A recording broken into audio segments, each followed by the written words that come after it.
Enough people are blaming Saban.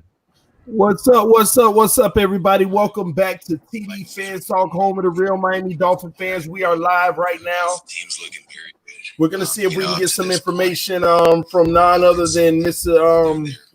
Missing two ankles himself, Tua Tagovailoa. He is finally taking the podium. We're gonna hear what he has to say. Here we go, guys. I think the most important guys we need to talk about is, the O-line. We got Landon Dickerson. I think he's a little shaken up, after the last game that we've had. But we have a tremendous amount of guys that are injured at this point. But it's what you expect. Moving towards the end of the season. So if there's any questions, if you guys want to shoot. Just what have you thought about all the outpour of support you've gotten since the surgery? I know you've gotten a lot of cards and things like that. Yeah, man, it's been awesome. It's been people from all over the world that have sent us letters. There's people from London, Singapore, people from Australia. Ain't nobody want to hear about all this. Tell us about your future. All the way to Hawaii, and then got some letters from Japan. So it's not just the fans that are watching us play football, but I guess everyone outside of the SEC. I've had a lot of head coaches from teams that we've played get in contact with us too, and wishing us well. So it's been really awesome. What's up, everybody? Hit that like button on your way in. First of all, Tua, thanks for coming today. Two quick ones, really. One, are you considering any options other than the two obvious options for your future? And what conversations have you had with Coach Saban about that? Yeah, well, I've had conversations with Coach Saban, and kind of what I said the last time, on TV with Kirk Herbstreit, is pretty much the same thing Coach Saban told me, and those are the two things that I felt I needed to take into consideration. And it's something I still need to sit down and talk to about with my family. Haven't really had that opportunity because of the rehab that I need to go through, and then I'm still trying to finish up my school here. So, still trying to finish up his schooling. First off, did you have a timetable for when you want to make that decision? I don't. Yeah, you That's do. A good question. I don't. He already lying. Yeah, he knows. Or the decision. Wow, we waited for this. Tomorrow decision could be on the 20th. Tomorrow, the 20th. So, stop lying. Anytime. He's coming out. He's coming out. Yeah, right. He is. Making my decision. Secondly, when the injury occurred, did you realize it wasn't a moment? Did you realize how badly hurt you were? Yeah, I couldn't comprehend anything. I had a concussion at the same time. Concussion. While I was on the ground, and I think my body was just in such a traumatic state that I couldn't really feel too much. Stop hating, TD. But I can remember with every little movement I made, on the ground, I was hurting. That's all I could remember.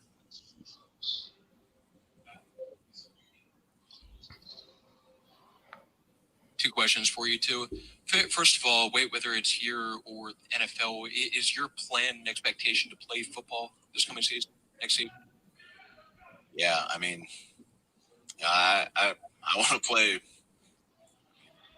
anytime. I've been hurt many times, over the course of 2 years that I've been the starter here. Trash.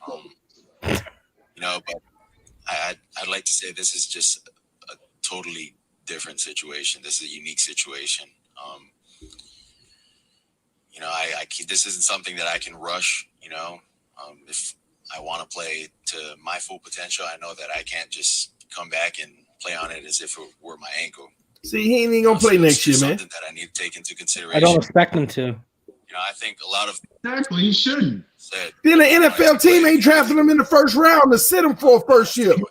They did it with Mahomes. What's the difference in drafting a quarterback and letting them sit for a year? Well, we're going to get into that. We're going to get into that. I'll take the difference in a little bit. Let's keep listening. We're going to get into it.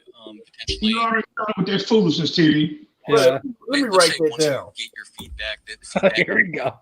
looks like you're still a top 10, top 15 draft pick. If that's the case, like Mhm. top 15, worst case scenario, would it be tough to pass that up?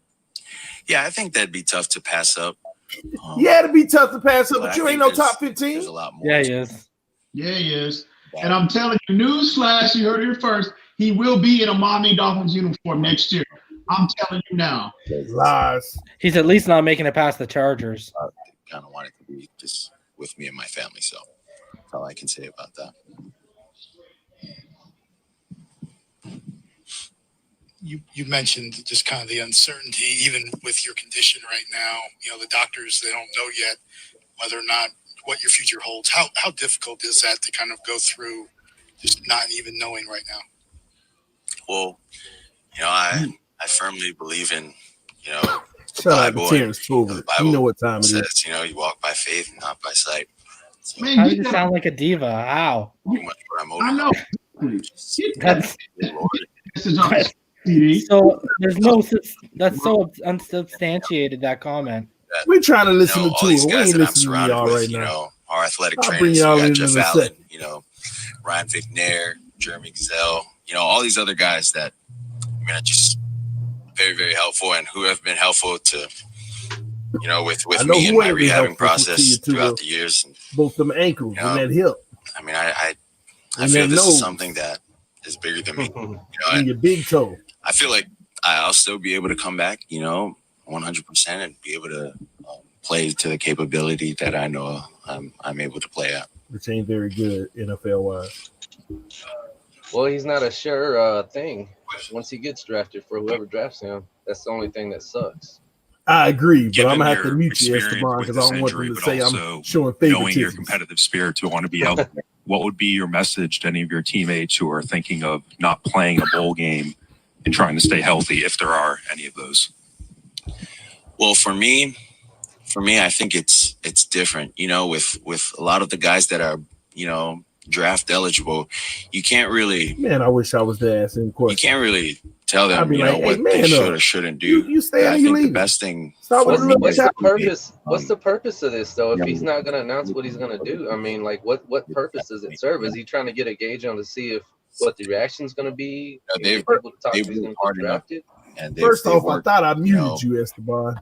I mean, long enough second to off, get to where they're at, you know, in their life. The And purpose is to if dissect they all this decide whining to he's not doing play, right to now. sit out, you know, I All think this, that's a all this decision they need lying to he sit down with already coach doing. and make. Can't even man up and Best tell thing people that I what he can gonna do and the do. rest of our Talk about teammates he can don't. do Man, is, let me listen to him. I'm gonna get into it. All right, that was Tua Tagovailoa speaking. All right, he done.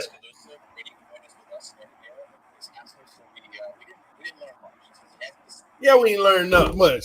Let me bring these whiners in. Nah, you know what? Before I even bring them in, let me say what I gotta say. Cause you know EM will interrupt you 50 times plus 50 times squared. Just put it like that. He'll interrupt you. Listen, man, Tua already whining, man. I don't know. Is anybody in their right mind think this man don't know what he gonna do? Anybody in their right mind think he don't know what he gonna do? Man up and tell the world what you gonna do. It's that simple. What you hide behind? It's almost like he already a diva looking for attention. You know, I wanted to be a big he acting like LeBron James now. The decision, like he trying to set up the decision. Anybody got time for that? Anybody got time for that? Tell people what you want to do. What you gonna do? You gonna come out or you gonna stay? Or what are you gonna do? All right.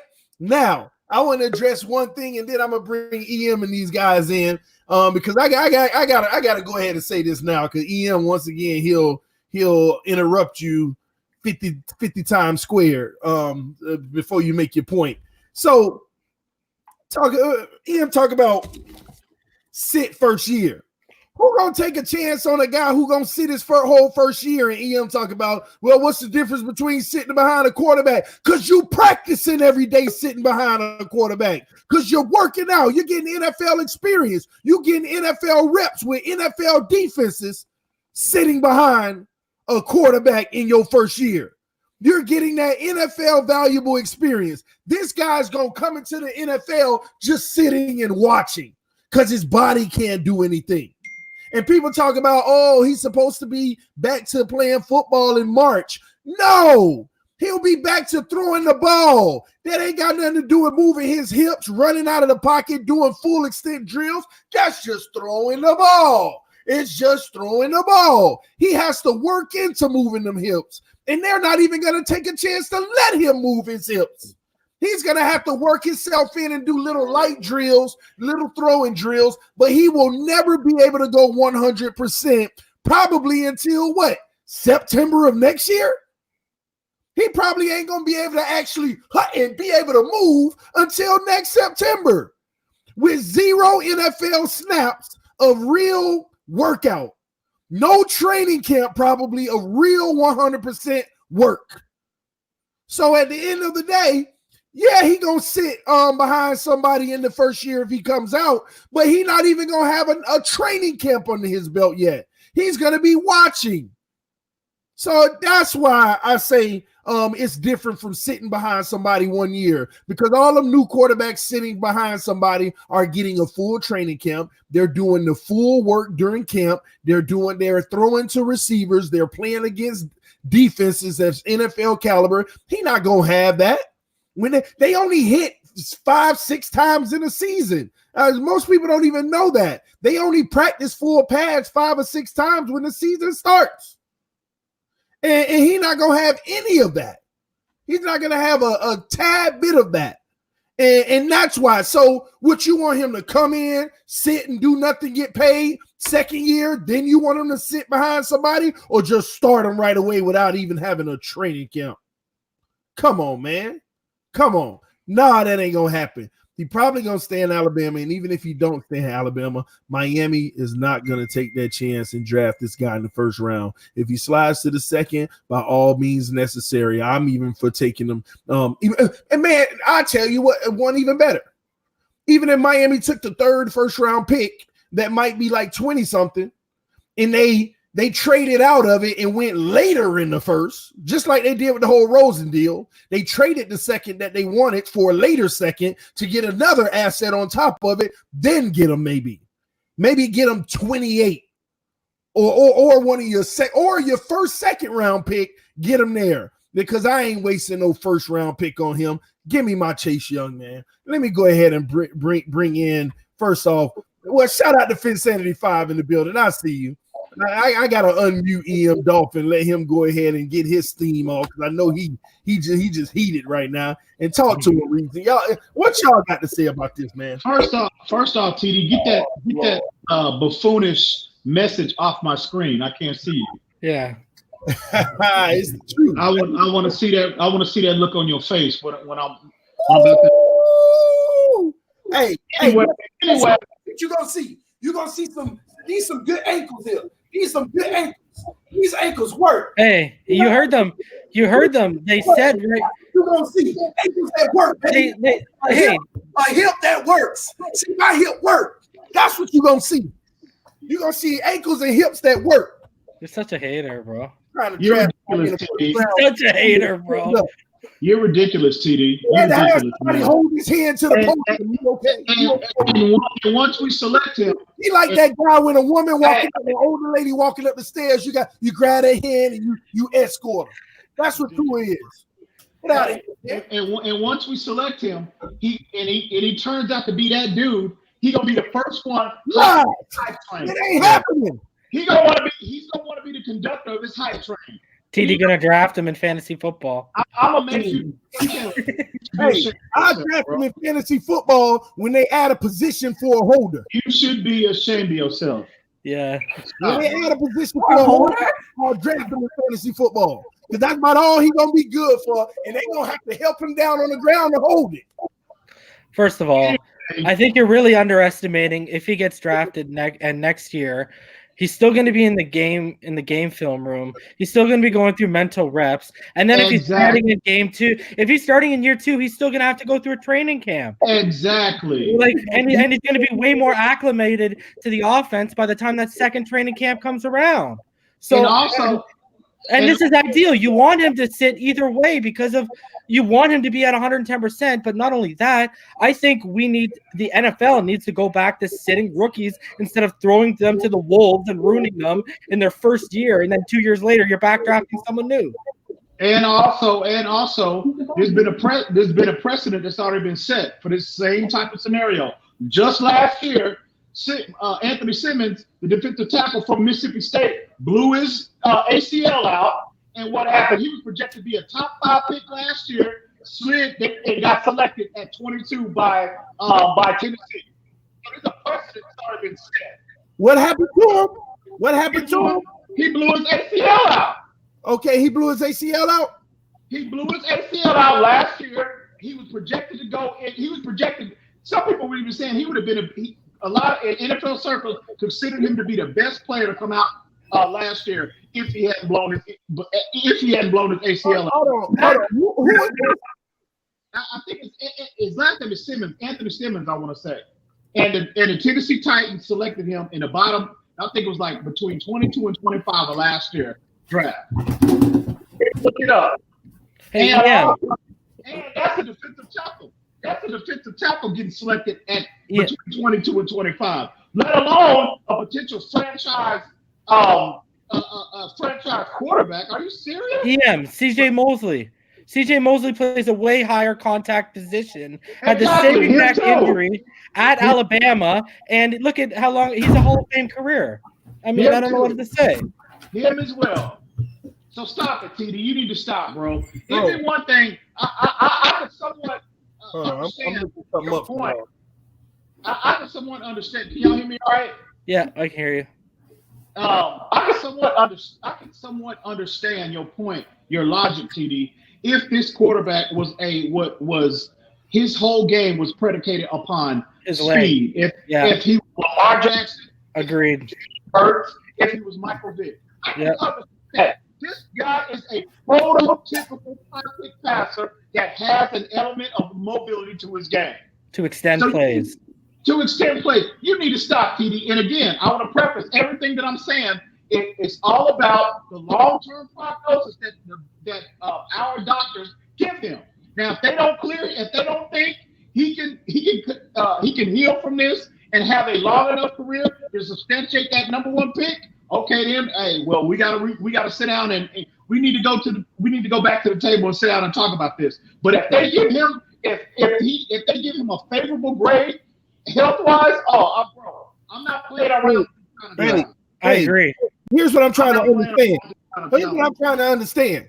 Jeffrey Simmons tore ACL. Did he play the very next year after getting drafted? No, he sat. I'm saying. I'm not sure. I don't follow the Titans. All I know is he blew his knee out, got drafted.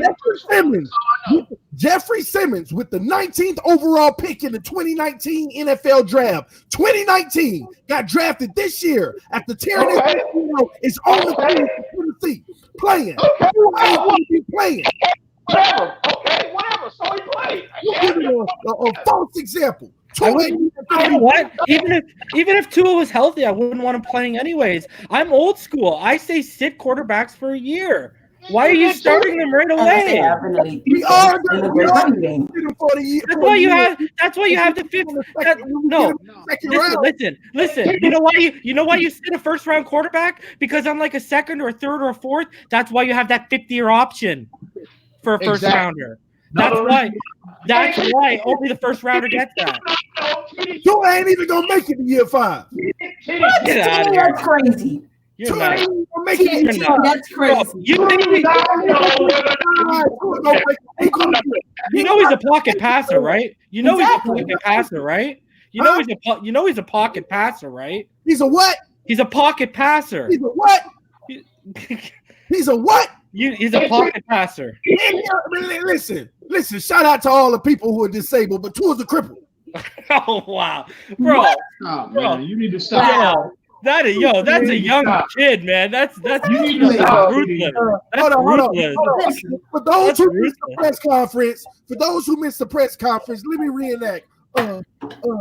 I plan on being back 100% healthy, and then and by week 1 I'll be 1% healthy. But then you need to stop, TD. Who wants them started by week 1? Bro. Why do you want to start these guys right away and throw them to the wolves? You get Rosen this shot. Starting the guy right away. I don't care if he's starting him in his 4th season. Then as soon as he come out there and them defensive linemen get a hold to him, the ball will be gone. The ball will be out of his hands. Exactly. Like, here's the thing that we forget. It's not Lamar Jackson here. You forget he wasn't even supposed to be in on that play. That was Saban's mistake. Yeah. He did not have to pay for Saban's coaching mistake. Insanity. Before you came on, before this all started, I said no one's blaming Saban enough for this. Exactly. He's coming off of an injury, and you have him out there when your team is blowing another team out. He should have never. And he's already on a bad ankle, so extending plays is limited. And his little brother.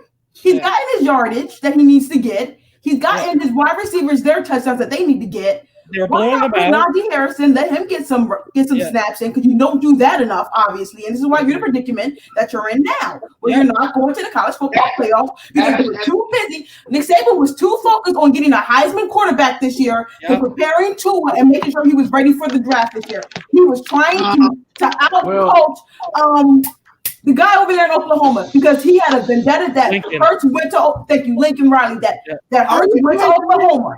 So this is what this is all about. This is about poor coaching. We don't put him in early. You let him fully rehab. You give Rosen the shot, which he deserves because he's staffed for this year. And then if Rosen cannot do it by week maybe 7 or 8 when he's fully rehabbed, now he has an extra 2 months. Exactly. And Terrence in the call. Nick Saban for Tua's injury. Yeah, because he had to be the adult and pull him out. Even if Tua wanted to stay in, you got to say you're done. That's where you're the coach and you're the adult. You say you're done. Season, Nick Saban pulling him out. He came, coach. I'm trying to show the NFL what time it is. We're blowing them out. When you're about to leave the league, when you're about to leave college football, it ain't the coach. I tell you something. They were playing a very horrible team, as they always do. They were playing a very horrible team. Hold on. Are we going to sit here and admit that he was stat padding in? That he was trying to stat pad? No, what we will admit is that answer that one. Was he trying to stat pad? You're the one making that argument, not me. I'm saying that Saban should have been the adult, should have been the coach, and he should have said, "You're done. We're blowing them out. It's over." I know you said I'm the one trying to argue. You can give me that answer, Reason. Was he trying to stat pad? I told y'all from jump. Now, did I not say that? What happened? Play that up. Tell me, I told y'all.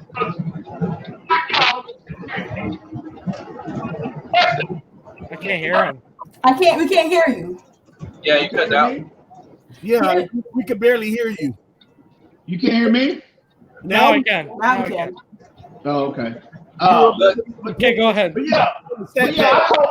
I told y'all he should have shut it down a long time ago. I told y'all that because like TD and everybody else. I think there's feedback coming from Esteban or something in the car. Yeah. Okay, go EM. You know what? I know what it is. Y'all give me a second. I know exactly what it is. I think I got it fixed now, unlike Tua's ankles. They are fixed. They talked about it before the press conference. We're good. They fixed. All right. He's got more stable ankles than you and I now. He's got Terminator ankles. That's what I'd be saying if I wanted to get paid too. Hey, I told y'all from jump he should have shut it down a long time ago because all y'all fools out there were gonna sit there and nitpick this man's game, and he was gonna wind up going against LSU or whoever and pressing and hurting himself even worse. I told y'all from jump. I just feel bad. I feel bad for the kid, but as far as his draft status, in my estimation, if we went the fact that we're gonna wind up maybe projecting to pick between 8 and probably 6, 8 and 5 maybe. I'm not playing around with that kind of talent. I am selecting him. Do you agree? Do y'all agree? Let me finish. Can I finish? I don't agree. I got an opinion. I don't agree though. Hold on, let him finish. I am selecting him, and I'm not looking back. Period. Bro, first, see, it's one thing if we're sitting here arguing about the Pittsburgh or the Houston Texans pick, but you are sitting here telling me, as long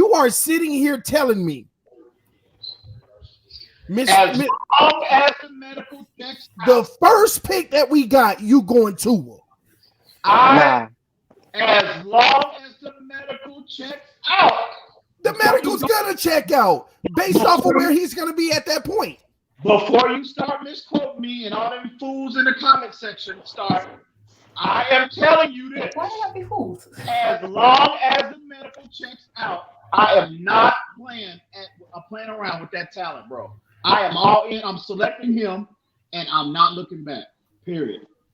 Sorry. And I'm telling you now. I'm telling you now, bro. He's coming to Miami. I'm telling you. If he comes out this year, Miami will find a way to select him. They might trade back and then trade back up. This will be an ideal situation. Bro, if he coming to Miami, that's because he coming to the Super Bowl with tickets. They might trade back, acquire a few more picks that they would have to give up in order to trade back up. They might do that. You saw how creative Chris Greer was last year's draft. You know what? I got a good question for you, EM.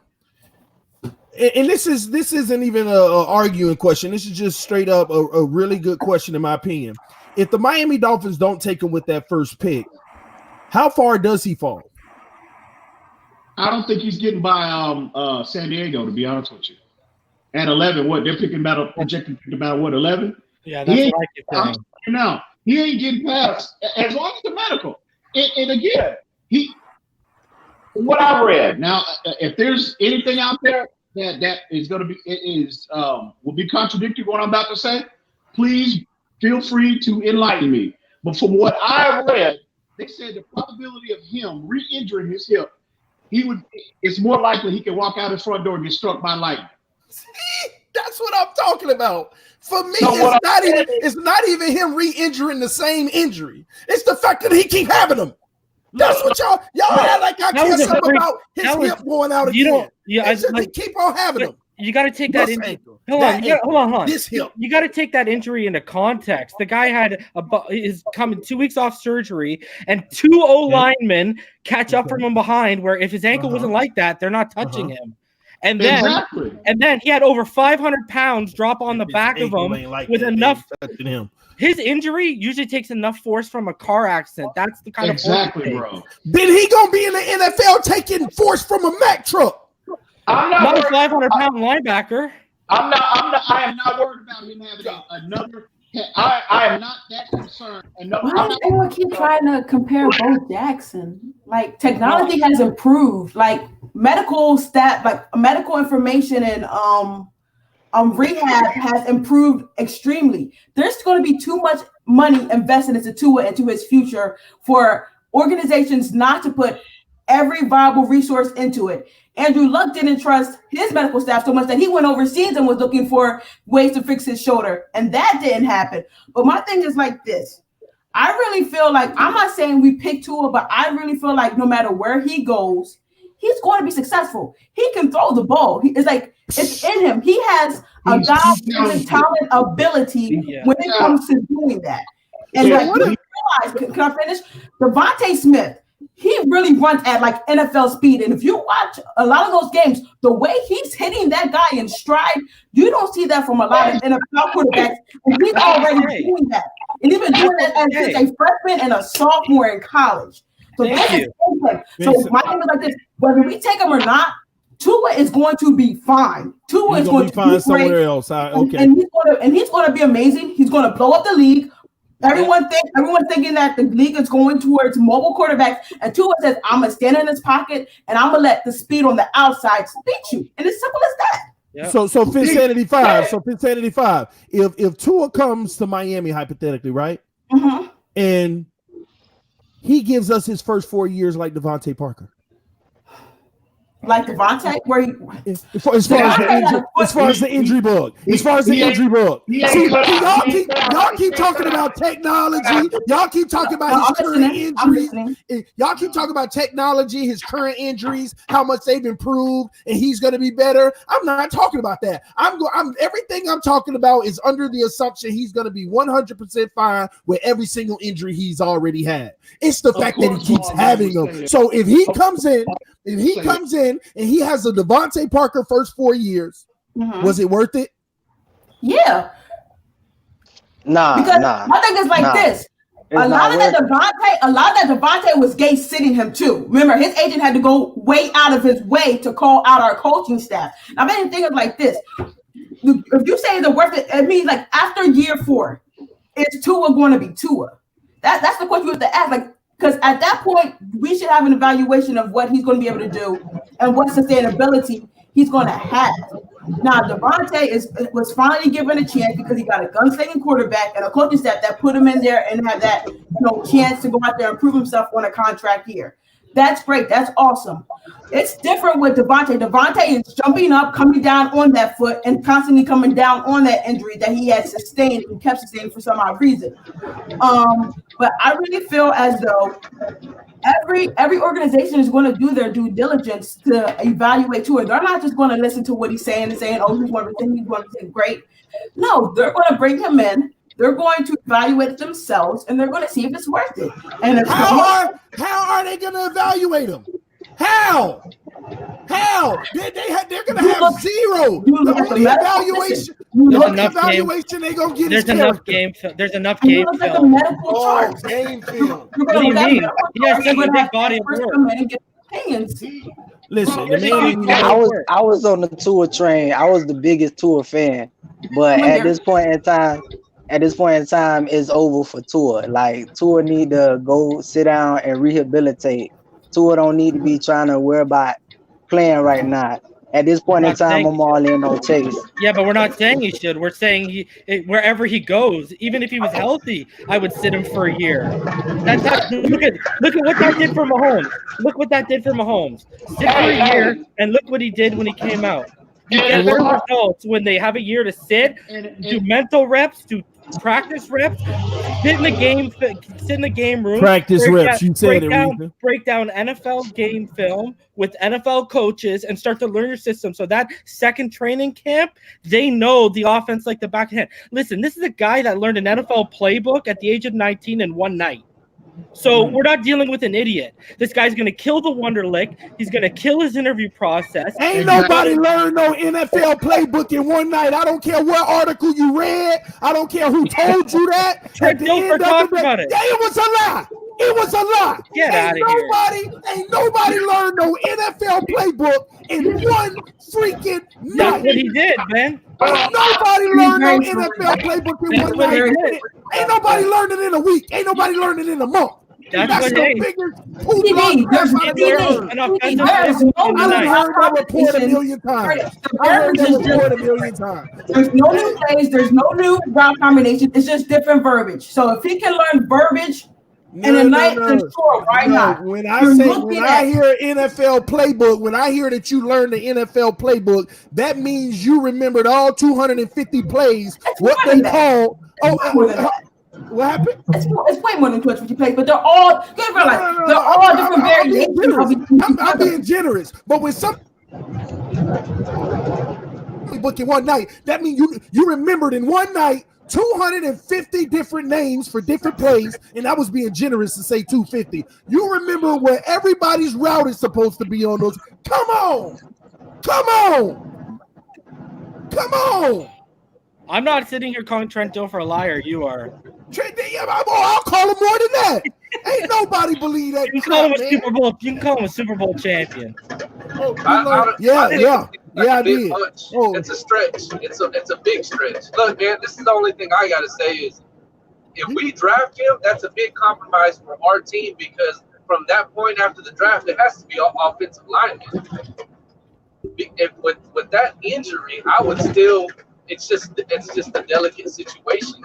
Again, my thing is, it's our draft, so we have to go for the sure thing.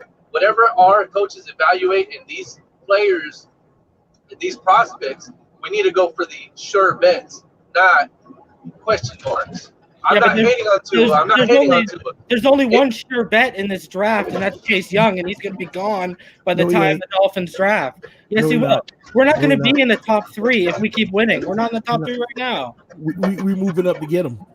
I don't think we are, man. Yes, we are. We're Especially moving up if to they go get him. after Clowney, if they go after Clowney, I hope we move up and get him. if they go I after hope we Clowney, can move like up and get him. the evidence is there for, they're We're not going taking to go. we're taking the 4th overall pick and adding a second with it, and it's going to be that easy. I don't think that's So you don't think we're statement, gonna? man. I mean, you don't think we're gonna win any more games? Because if we win more games, we're not gonna be picking out 4th. We're gonna be We're picking at 4 or 5. We're going to move up. it's not just the quarterback defensive end draft. I mean, there's plenty of wide receivers. Yeah, but I'm just saying the only Lamb, sure thing. You're talking about sure things. There's only one player that's a sure thing in this draft. That's the thing about NFL drafts. That's not true. That's not. CeeDee Lamb is a sure thing, man. Jerry Judy's more of a sure thing than he is. Jerry Judy's more of a sure thing than he is.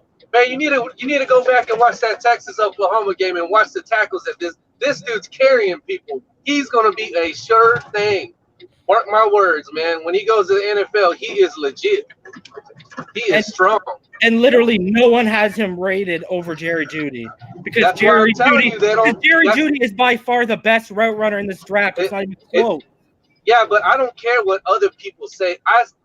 My thing is my eye test. If I see it with my eyes, man, and I seen this guy. Jerry Judy. Go watch Jerry Judy. The guy's Julio Jones. Yeah, but it's shorter.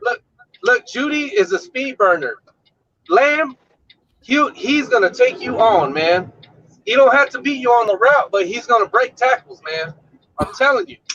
Yeah, but it's also different when you get to the NFL and you're playing with big boys, not a bunch of corners and safeties. Oh, you don't want to use that same argument with Tua playing against the defensive lineman. I'm talking about breaking tackles. I'm talking about breaking tackles. Have you seen CeeDee Lamb? He's a big dude. I'm the one who says that he bails out Jalen Hurts, and that's why everyone's in love with Jalen Hurts. CeeDee Lamb bails out. So you'd rather take CeeDee Lamb with our first pick? No, that's not what I'm saying. No. Y'all misconstrued. No, he's saying CeeDee Lamb is a sure. He's saying CeeDee Lamb is a sure thing. Same thing about Sammy Watkins. Next. I'm not throwing shade. That's what I said, Ian. That's what I said. There's no sure things in the draft, and if you want to call a sure thing this year, it's going to be Chase Young. Can you say that louder? There's only one sure thing in the draft, so you're saying that it's Chase Young. Why would he be the only sure bet in the draft, man? He's not. He ain't. There's no sure bets. Because he's the highest. He's like the highest graded edge that ever came out. He's the best player in the nation right now. Chase Young. I'm not sure about he's the only one. I'm saying he's the only one. I'm saying he's the only one you can make the argument for. Sure thing. I'm saying he's the only one you can make the argument for. There's no sure things in the draft. Let's take a pause real quick because on this note, I want to make sure everybody knows if y'all notice what the media trying to do now. If you notice what they're trying to do now, EM knows. The media's trying to discredit Chase Young now, talking about how the Dolphins need to pass up on Chase Young because he is not elite. They are starting to try to drive that narrative now that Chase Young is not elite because they're scared that we're not gonna take Tua. And it's everywhere now. I'm reading all kind of articles. You need to stop. You need to stop with that nonsense. TD, let me hit you with this. Yo, this guy, Chase Young this year, 47 total pressures on 242 pass rushes, including 18 sacks, 4 QB hits, and another 25 hurries. He's winning 29.7% of his pass rushes. So a third of the time he's winning. He's the highest. He's the highest greatest pass rusher that has ever come out, but he's probably going to fall behind. And that's awesome. That's awesome, man. Ever came out. He didn't say this year. He said ever came out. Ever. So what? Hey, you know what, EM? I'm going to act like a little 4-year-old right now. How about that? He has a 97. He has a 97. He has a 97. He has a 97.1 pass rushing grade, which is like blows anyone that's ever been graded out of the water. Okay. And a 97, and he has a 97 overall grade, which again is 99 on that before you get in the league. like you might put him at 96. The same thing about Vernon Golson when he came out. I couldn't hear you, bro. Can you hear me now? Can y'all hear me? Yeah. Every time you start shouting, it kind of starts getting muffled. So try to use your finger. Use your finger. It might help. Yeah. Okay. When Vernon Golson came out at that same school, they said the exact same thing about Vernon Golson. I am not saying Chase Young is not a pass rusher. I am not saying that at all. But he's not a leader as far as the run game. He hasn't put that on tape yet. So that's what that is what the media is saying, TD, is what you're misinterpreting what they're saying. They're saying he's the best pass rusher if you're going by metrics to come out of this draft, but he's not a complete player is what they're saying, is what the No, EM Dolphins fan, that's a lie. That is not what they're saying, because let me tell you that's not what they're saying. Every single article I've read has started out on the same thing when they try to say that. They start out by saying why the Dolphins should pass on Chase Young. And then they start their whole soliloquy about how we need a franchise quarterback. We do. Instead. Okay, that's fine. That's your opinion. But they say we need a franchise quarterback above anything. Then they go on to start. Then they go on to start discrediting Chase. If you want to talk about Chase, just talk about Chase and what you don't believe in. But don't start no article talking about we need a franchise quarterback more. It shows your bias from the beginning, and that's what they're trying to drive that narrative to get all these tank for Tua guys more excited because they've been getting nervous. They've been getting nervous the last few weeks. From what I'm hearing, and people that I follow and trust, that is not their narrative. Only thing they're pointing out, they are objective. Their responsibility is to be objective and grade every player accordingly. And from how they graded Chase Young, as far as in the run game, they're saying his run game is suspect, and they're saying he's an incomplete player because only thing that he's put on tape is that he's an exceptional pass rusher. That's same thing y'all was saying about Clowney when we were trying to get him. I never said that. Stop putting words in my mouth. Chase Young is a sure thing. No, there's no such thing as a sure thing. He do not depend on no other position to get his job done. His job is to rush the passer. Facts. Yes, he does. Yes, if he's not getting his secondary, when he gets to the next level, when he projects to the next level, if he goes to a team and their secondary is garbage, he will virtually have zero impact on the game. Because I don't know what idiot said that about. There's no what they said the other day about man. No. There was a comment made that there's no dependent positions in the NFL. I said it. I said the one position in the NFL that doesn't depend on others is the defensive line. Every position in the NFL is dependent. Lies. Every one of them. Lies. Every one of them. Lies. If the secondary is not covering for 2.5 to 3 seconds, the pass rusher cannot get there. I don't care if you got 5. JJ. Nope. That's why they call them hurries. That's why they call them pressures. That's why they call them hurries and pressures. The ball's coming out at 2.5 seconds. I don't care who you are. They are not getting to him. What did Joey Bosa tell Brady last year when they played him? Hurries and pressures and back downs. What did Joey Bosa tell Tom Brady last year? Quote him what he said. Damn, man, you got to at least give us 3 seconds. You getting the ball out of 2 and and Joey Bosa still eating. You know what? What you fail to realize is when you got a guy like Joey Bosa, when you got a guy like Chase Young, you at least tell your DBs you can play close to coverage. You ain't got to worry about the deep ball as much because I'm going to get there. You got to throw that ball within 2.5 seconds. And there are so many ways that you can take a pass rusher out of the game. What they do to Aaron Donald. And if you think Chase Young is going to come into the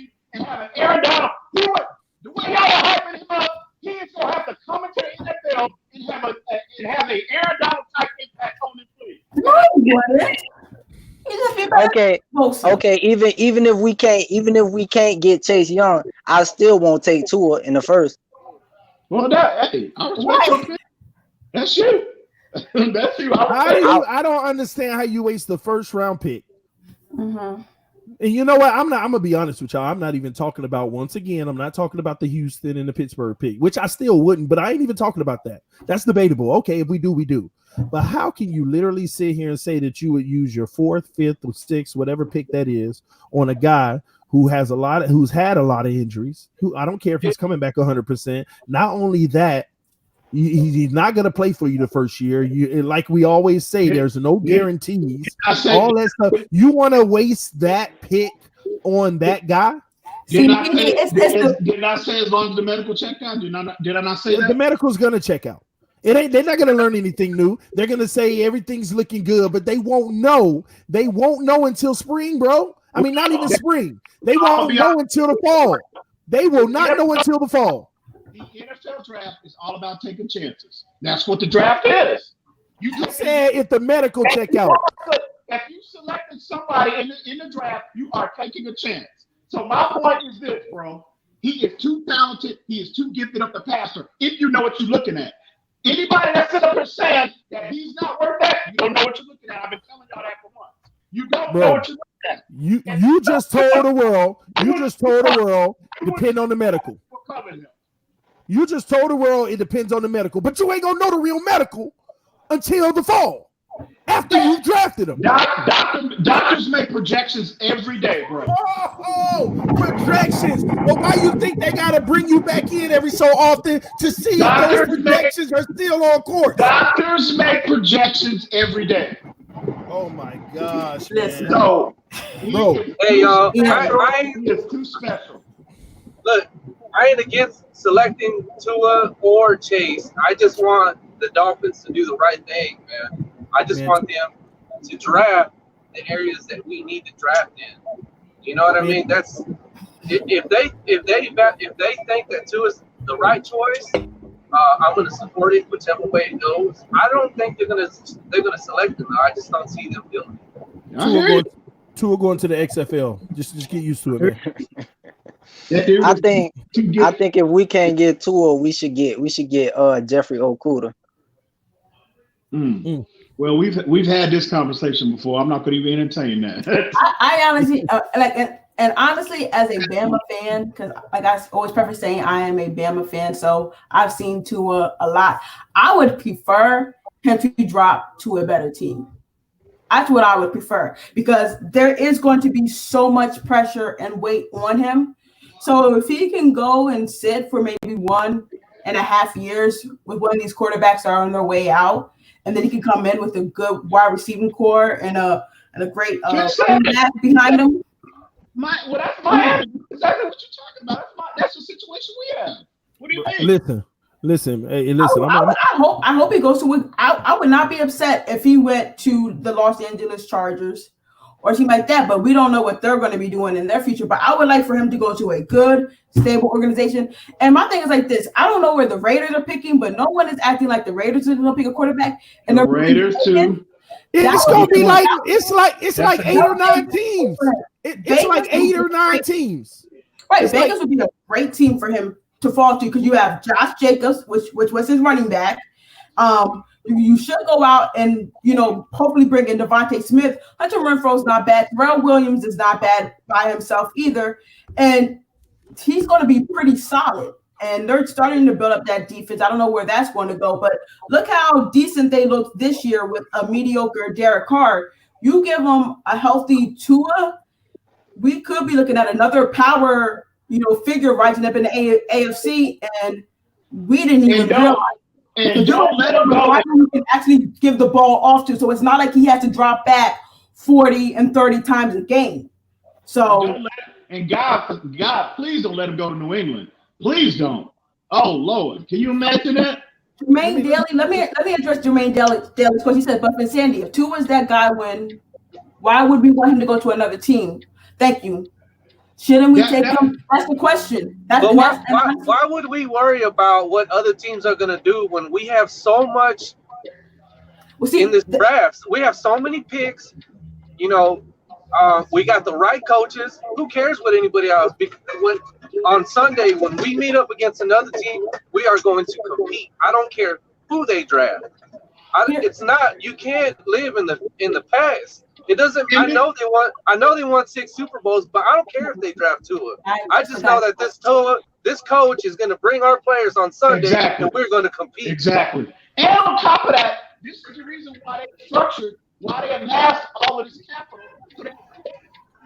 Normally, in previous draft years, when they didn't have as much capital, you can take risks like this. It gives you flexibility. They have 3 this year. You can whatever. And okay, you get them in camp. And which I seriously doubt. Well, I'm not gonna say doubt, but I hope to it on time to bust out. I hope, because again, like I said, there are no true things in the NFL draft. But that's why we have this. We have all of this capital to be flexible. You can even go in the next year's draft and trade up and get another quarterback. If you think whoever you select is not the guy, you can even do that. True, but you wasting picks. So what did Chris say when they asked him about, well, why are y'all making this? Well, so we can do whatever the hell we want to do. Period. Hold on. Let me answer this question of Anthony Manzano. The answer is no. I want everybody to read it. I ain't even gonna read it. I want y'all to soak this in, but the answer is no. The answer is no. Let EM Dolphins fan tell you his sources say otherwise, but the answer is no. Not my the answer is straight up no. No. I never said that. In my opinion, I think they come here based on the information that I received from people that I follow. I never said I am convinced. I know. It could be Tua, it could be anybody, whatever quarterback they select. Here's the thing. Don't put that on me. Here's the thing. Greer has done his due diligence this season, going to, look at all the top prospects that are coming out this year. I think he's even going to see Jonathan Taylor. He's seen Chase Young. They were at Bama in the LSU game. So no, there's not evidence, but there's evidence that they are trying to go out there and evaluate this talent in a real live game situation instead of actually looking at film. Because now you get a feel and an energy, and you get more of what the impact of their play is doing on and off the field, like with the fans as off the field. But I'm gonna say this. Someone asked, why would I want to? I want Tua in the best situation for Tua. I want Tua to go to an organization where it's best for him in the long term. Now, if that's us and our fans are not be up in arms saying play him week 1 and trying to get him back there early, because we know how we are. We were calling for Rosen after I think Fitz's first drive against Baltimore. So it's the culture and the history we've had as a fan base. If we draft a quarterback, we're going to want to see that quarterback play as soon as possible. So that's why I'm not 100% sold on Tua coming to this organization, because we do not know where this injury is. And if we put him in harm's way, as Nick Saban did, now we have wasted a pick. But if you let him sit there and, develop and fully rehab, you have a better chance of not, quote unquote, as TD says, wasting that pick. That's all I'm saying to answer that question from earlier. And let me ask you this. Based on how well Fitzpatrick has been playing this year, I would be. It's a perfect scenario. It's a win-win. You bring Fitzpatrick back. You build a team around Fitzpatrick. You have the mindset going into the next year that he is going to be our starter, and you build him. You treat it like any other quarterback is sitting there. Build a team around him. Build it. Plug them holes up that we have. So if you are that sold on Tua Tagovailoa, select him, and like Sandy said, that's the perfect scenario. Have him sit. He was going to sit regardless. But here's my thing. Now.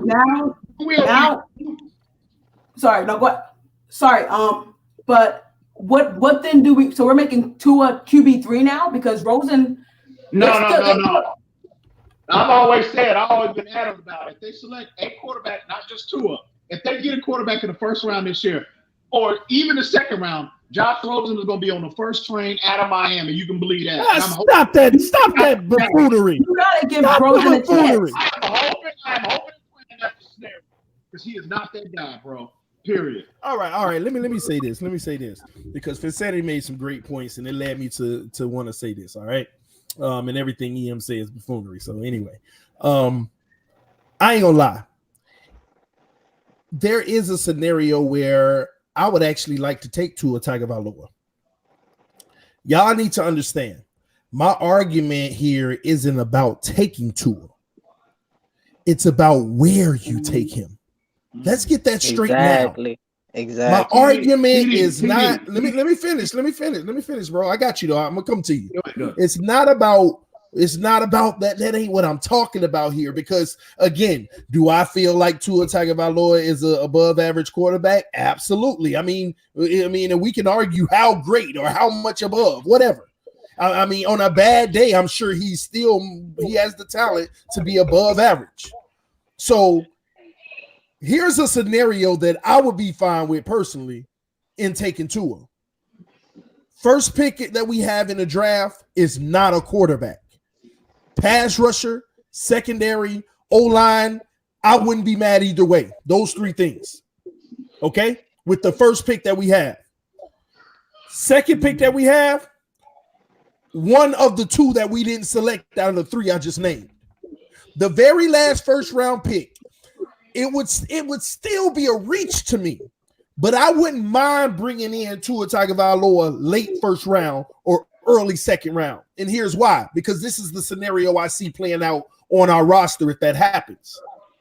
I see next year when we enter into training camp, Tua ain't playing anyway. He barely even doing reps. He's doing his running drills. He's with a personal trainer doing his thing, trying to get healthy. They wouldn't even dare even try to rush him back. So we can almost count 2020 season a non-Tua year, okay? But 2020 is the year where Josh Rosen is competing with Ryan Fitzpatrick. I think what they want to see happen is Josh Rosen have that 1 year sitting waiting behind the veteran. That was this year. They're not even counting Arizona. They probably told Josh Rosen Arizona never even happened. You just got drafted, young man. Just like he got traded on draft day, you just got drafted. They sat him this year behind a veteran, watching the game like Mahomes, doing all that stuff like y'all said earlier like Mahomes. And that is his coming out party to say, if you can, because we're going to be fair. Flores is probably going to come in the next offseason and say, we're going to be fair. If you can beat out Ryan Fitzpatrick, this is your job. If you can't beat out Ryan Fitzpatrick, then we're going, like he keeps saying every week, we're going with the person who gives us the best chance to win. And Fitzpatrick will start on his last year of the contract.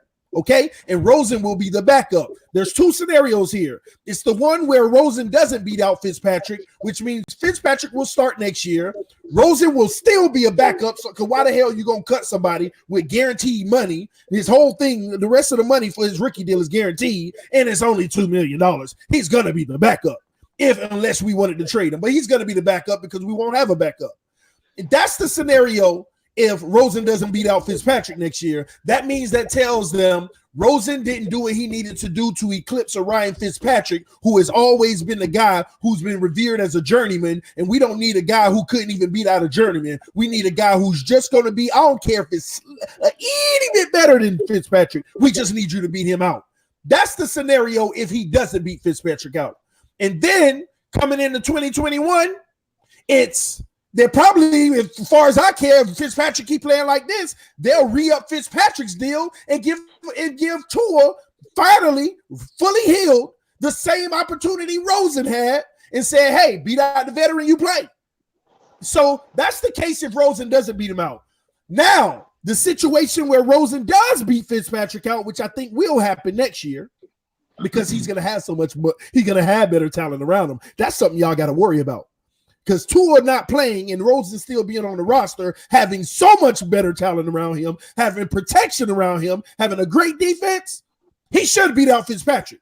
So if I'm gonna say if, okay, I'm gonna say if. I'm gonna say if for you. I'm gonna say if. I ain't gonna say when, EM. I'm gonna say if just for you. If he beats out Fitzpatrick, Here's the other scenario.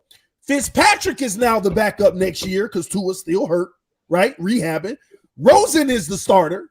We're ready to go into next year. And then the following year, Fitzpatrick's contract is over. Thank you for your service, Journey veteran. Thank you so much. Now, Rosen, this is your job, but you got competition now in Tua Tagovailoa.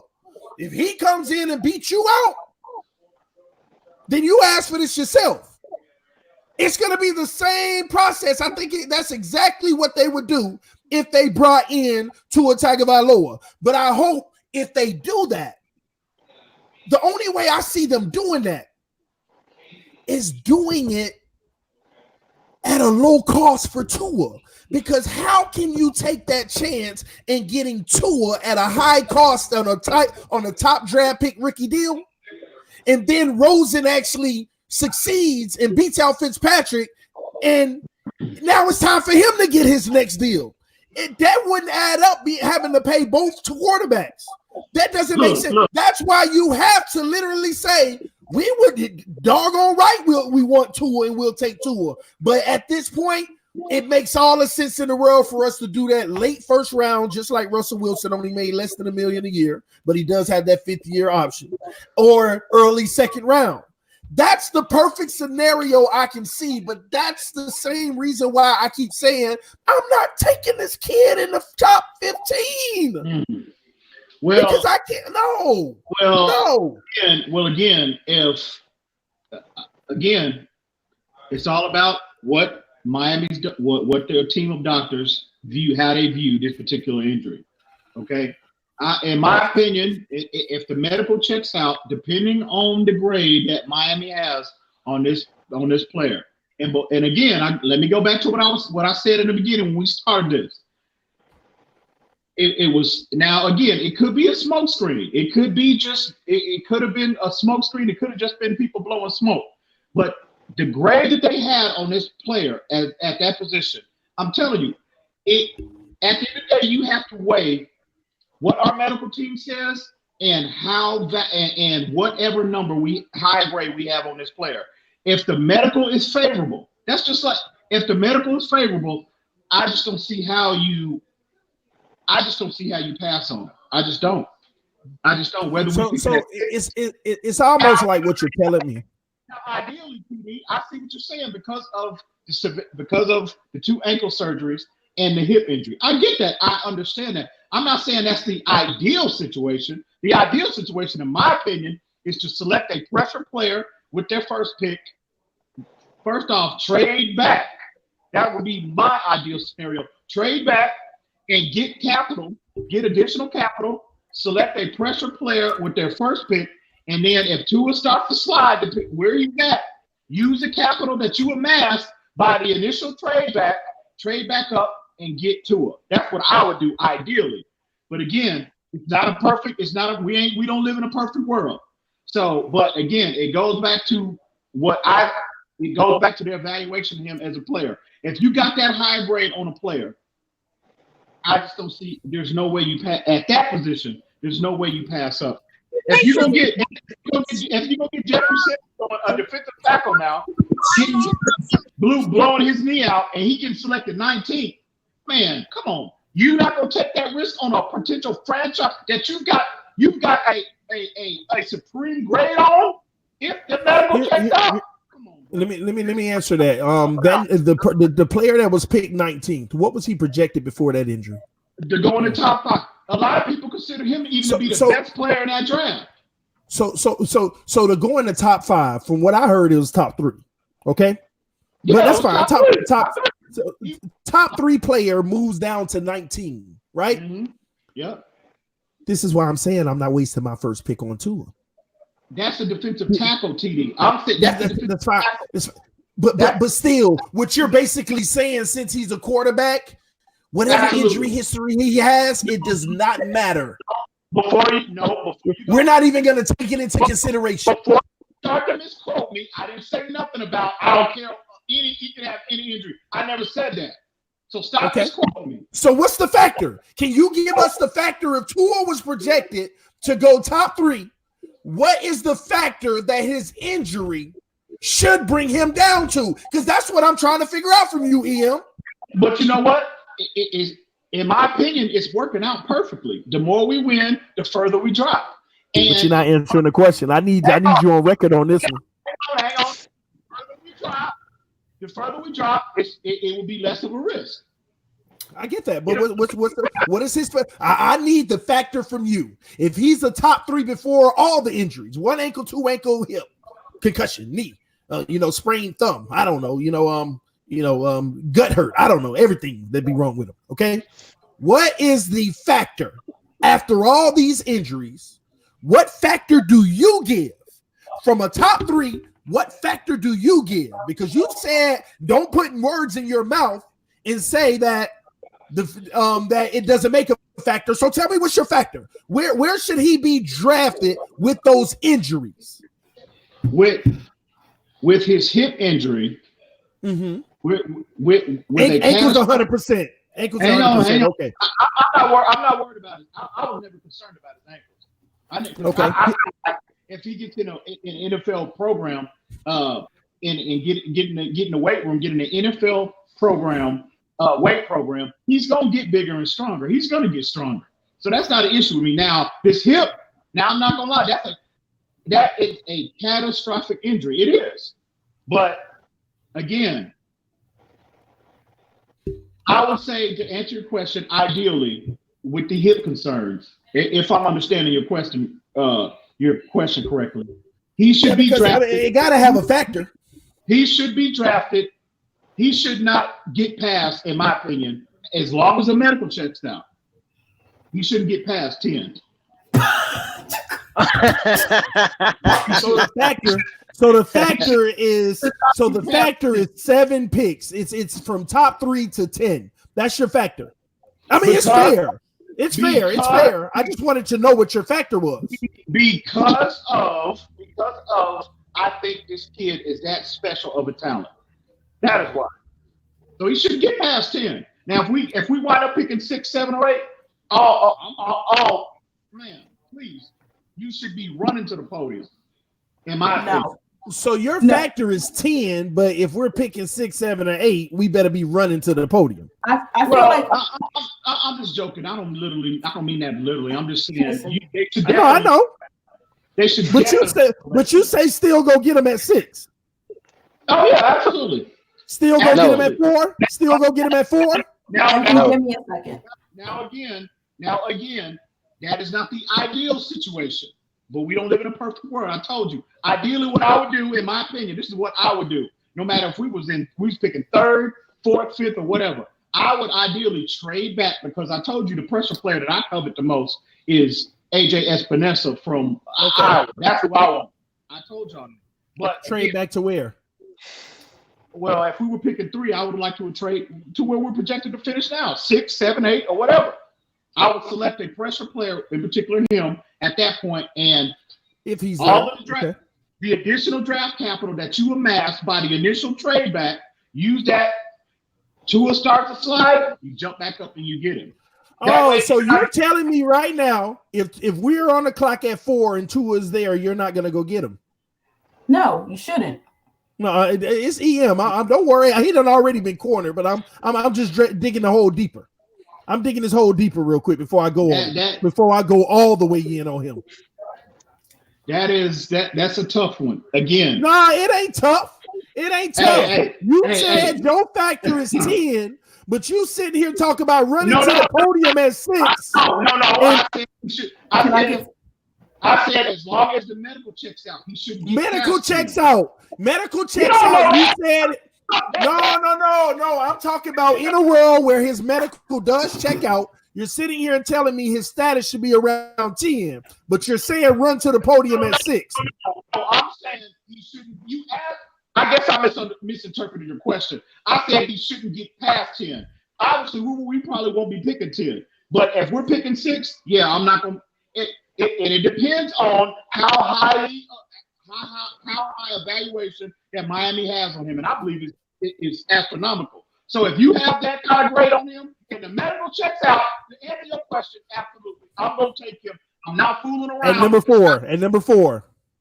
Yeah, I would take him at 4. At number 3? I am not fooling. We're not picking 3. So stop with the I know. I'm asking you, what would you do? I'm asking you, what would you do if we got the 3rd pick? Yeah, and that's too high. I'm asking.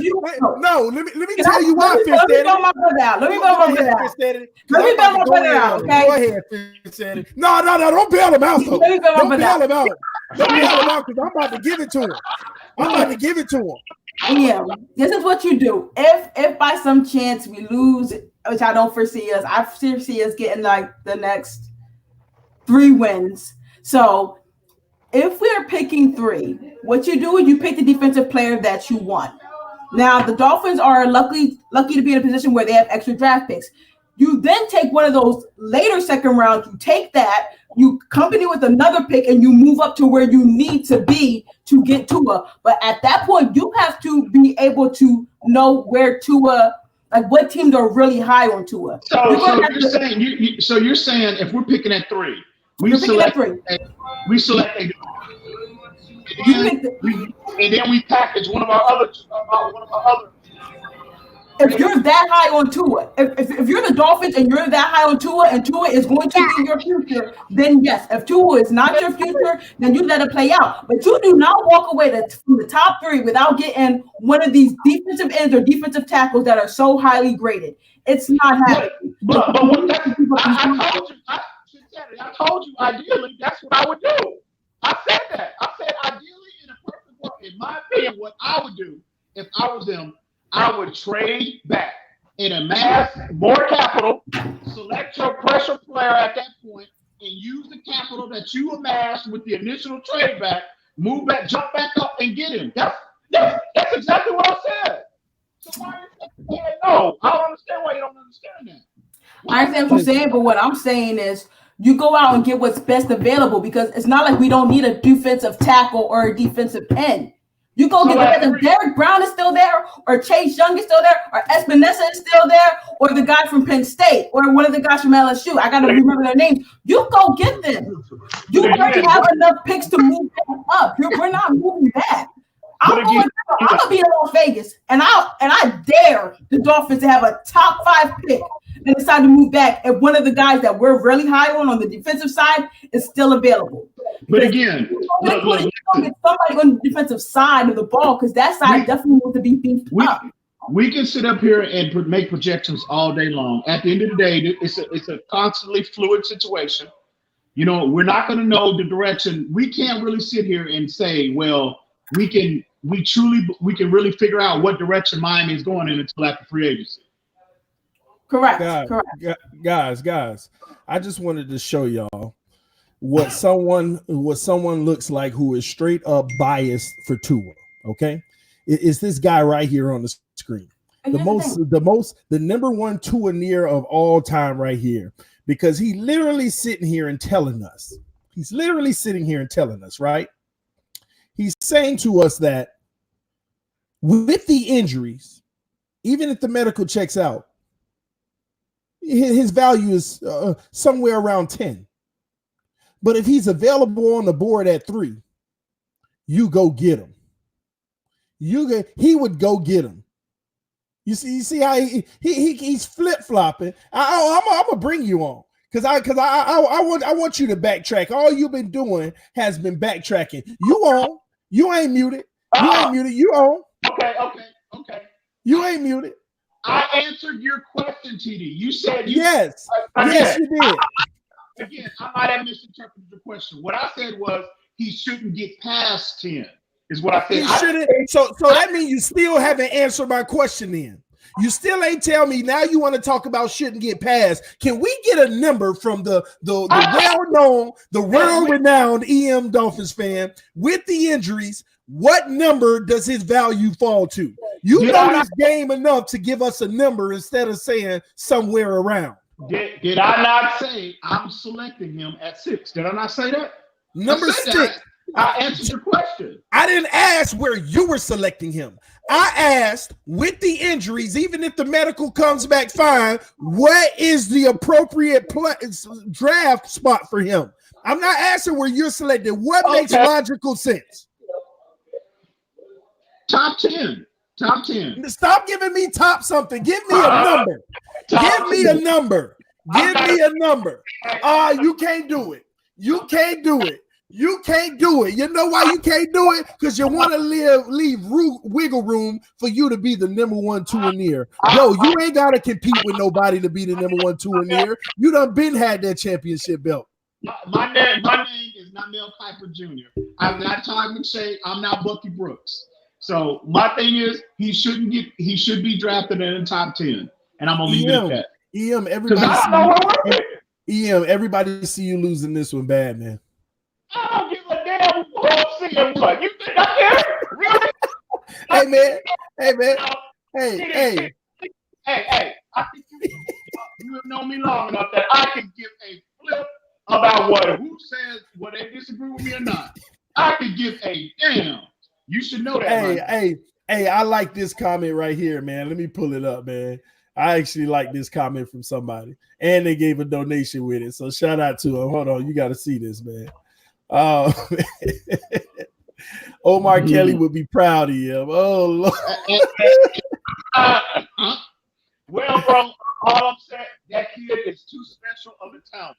He's too special. I am convinced. I believe in that kid so much on and off the field. He would be the ideal. You cannot pick a better person to represent our organization at that position, in my opinion. From a talent standpoint, on and off the field, he is perfect. And I'm telling you, I would take at night when I'm on my knees praying to put man above. One thing that I am praying for is to have that young man in teal and orange come April 20, what is it, 27th, 28th? I'm praying that happens because I'm telling you, our situation it will be immediately transformed. Immediately, bro. Hey, Ian, where's Joe Burrow gonna get drafted? What's your thoughts? Burrow go number one, but again, I'm not a Burrow fan. Number one? TD. Yeah. Can you drop the link for Mr. Ballgame? Because he wants to join the conversation. You want to remove it so everyone can have a chance to talk, that's fine. But I know Mr. Ballgame has something he wants to speak on. No, you're good. Here we go. Here we go. Here we go. Keep going, guys.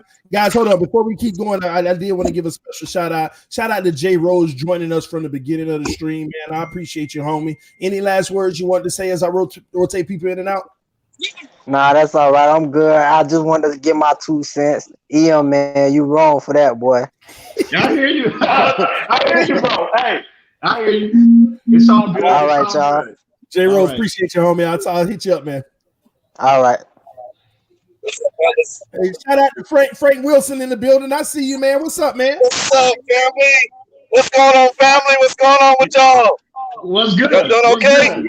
Oh yeah. Yeah, we That's good. good, You hearing all man. this craziness, man? Hey, man. I love the conversation y'all have, man. It's awesome. I'm a Dolphins fan through and through. I bleed the green, the teal and orange. I'm just like you, man. I had the passion, so I can feel it, and I love the conversation that you're having.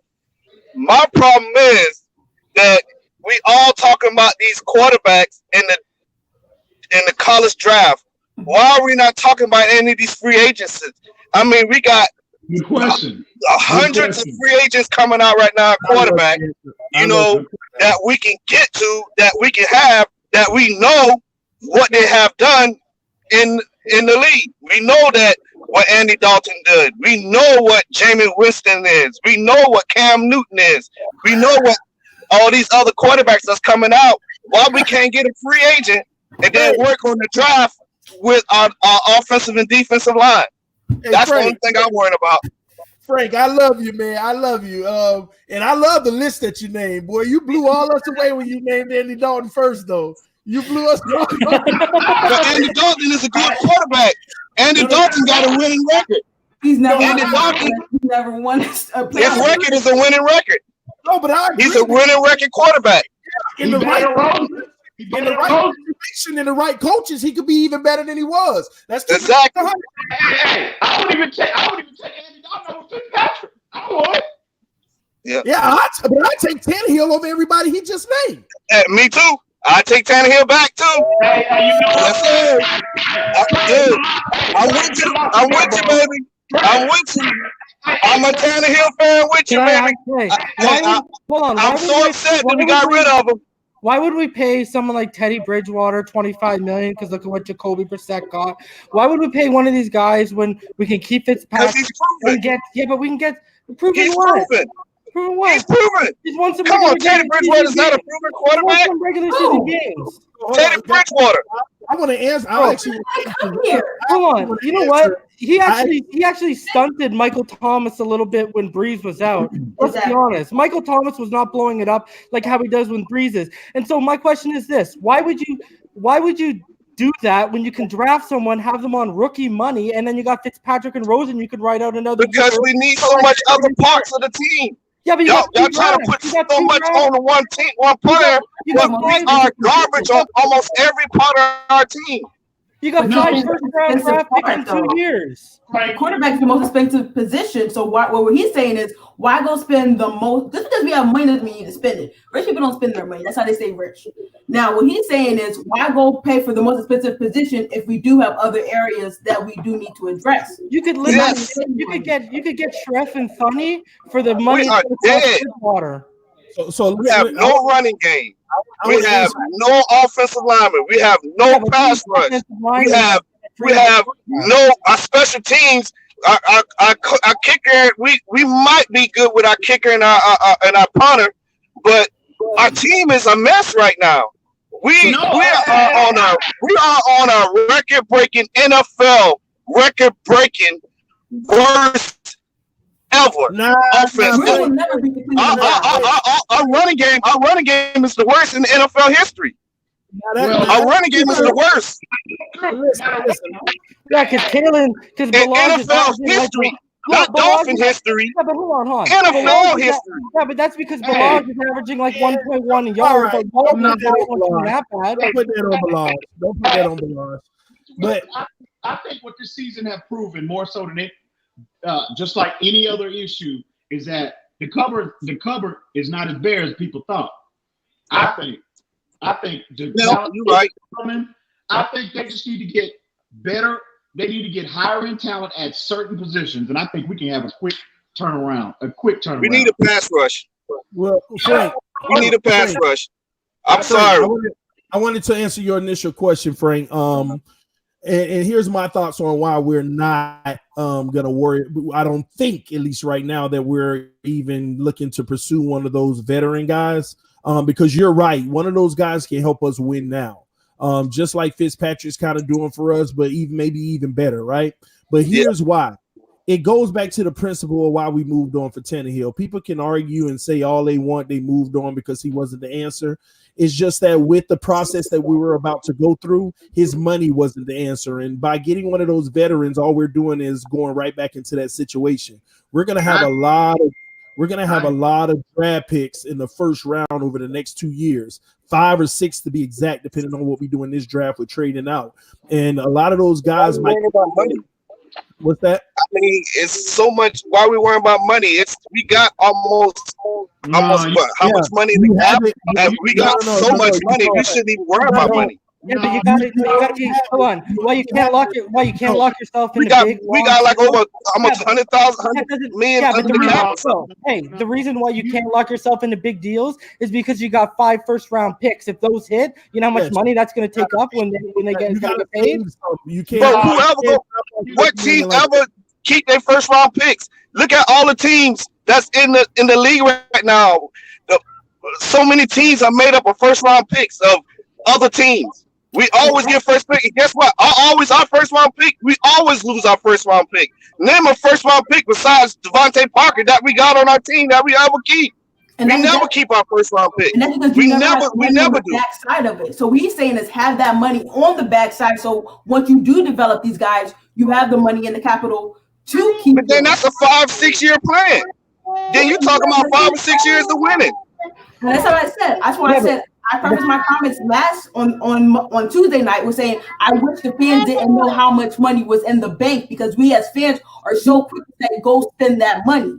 and you don't always have to. I'm just gonna tell you like this: the Miami Dolphins are in a position right now where we are going to be required. We have to take advantage of a first round pick salary right now for at the quarterback position, or second round pick, hopefully. But we always going up too. Just like the Chiefs. Right now, they got a quarterback on a rookie deal. They can pay all the weapons around them. Just like the Ravens, they got a quarterback on a rookie deal. They can pay all the weapons around them. Just like Lamar Jackson got a rookie deal. We have to take advantage of that while we're building our team right now. We can't go into a big deal right away because all we're doing is repeating what we just purged. We're just repeating what we just stopped doing. We don't have big deals in the league no more. The rookies don't have big deals no more. They changed that the last time. The veterans get the big deals now. The rookies don't get. They only can get a certain amount as a rookie, as a first round pick. That's why we got to take advantage of that. That's why what I'm saying. So it's going to help us spend more money in other positions. And like we can get that O-line that we need. We can tighten up that worst running game. We can get the defense that we need. We can get all those pieces with a quarterback on a lower salary right now. But if you what I'm saying, say $10 million is not a lot of money for a quarterback. I said start a quarterback in the league. Start a quarterback in the league. Start a quarterback. Jacoby Brissett makes $25 million. What do you think Bridgewater's going to ask for? We gonna get that you name? But Jacoby is a start. But I'm saying from the ones that need a job, if Jameis gonna need a job, he ain't gonna be asking for $25 million. You know what I'm saying? If Jameis get cut, if Bridgewater, these guys want a chance to get into. Even Colin Kaepernick, these guys want a chance to get in. You realize that that's more than half of the franchise tag. So I'm saying $10 million. I think we can get a nice free agent for about $10 million. No. Quarterback? What is the franchise tag is 26, 27 next year. With the cap going up, then we can go 20-something. But if that's 20-something is the average, then that's the average you're gonna pay quarterback. So what's the problem? But hold on, why are you gonna pay 20-something million for a mid-tier quarterback or Cam who's a busted down mid-tier former Pro Bowl? Bridgewater's not a quarterback. Mid-tier is Kurt Warner was a mid-tier quarterback until you got to the Arizona. I mean, we don't know until Flores get his hands on him. All right, hey, how everybody doing? How you doing, big man? He won a Super Bowl. Ball game. He won a Super Bowl before he went to Arizona. What are you talking about? Yeah, I'm saying, but before he came from Arizona, he came from the what you call the league? The XXL, one of them leagues. I mean, but he came as a free agent. All right. He came as a free agent. Can I interject something really fast? I think if we get Tour, that's going to be another Ryan. Oh my bad. Hold on. All right. Hey, how everybody doing? So I was watching. Trying to drive home, trying to get here. Watching the chat, listening to you guys, and I don't know how we keep going back and forth about this. This kid who is now huge question mark in regards to what his potential NFL career could be. But I think across the board, what we are failing to identify is the fact that this team, regardless of whether it's Tua, whether we go after Burrow or we go after any other quarterback that's in free agency that may possibly pique our interest, fact is we still got holes. So it don't matter who we bring in. If we don't fix and plug the other holes that we have, no success is going to be given to any other quarterback. Yeah, but what was my whole thing yesterday? My whole thing was building a trench. Let me finish. Y'all been on for a while now. So let me finish. That's why you're right. Okay. You're right. So my thought process, and I agree with everyone's opinions because I value them so much, right? Everyone's going to have their own. And some things I don't see as being things that we necessarily need to do. But from a football standpoint, right, across the board, here's the two things. Here's two things as a high school football coach. I know it's not NFL, but from somebody that's had 25 plus years in this game, playing and coaching it, here's what I know you cannot ever successfully win consistently without. Superior athleticism on the edges in your secondary, a pass rush presence that is going to get the other team's quarterback off their launch points for their pass, so that's pressure or sacks, and a consistent effort of non-mediocrity from your offensive line. You can have average play from the quarterback position and be successful if the weapons at those other positions on offense are superior. And you cannot. I heard somebody say in the chat that they're all of the positions are dependent. Well, I'm here to tell you, as a defensive coordinator, my D-line's only job was to wreak havoc.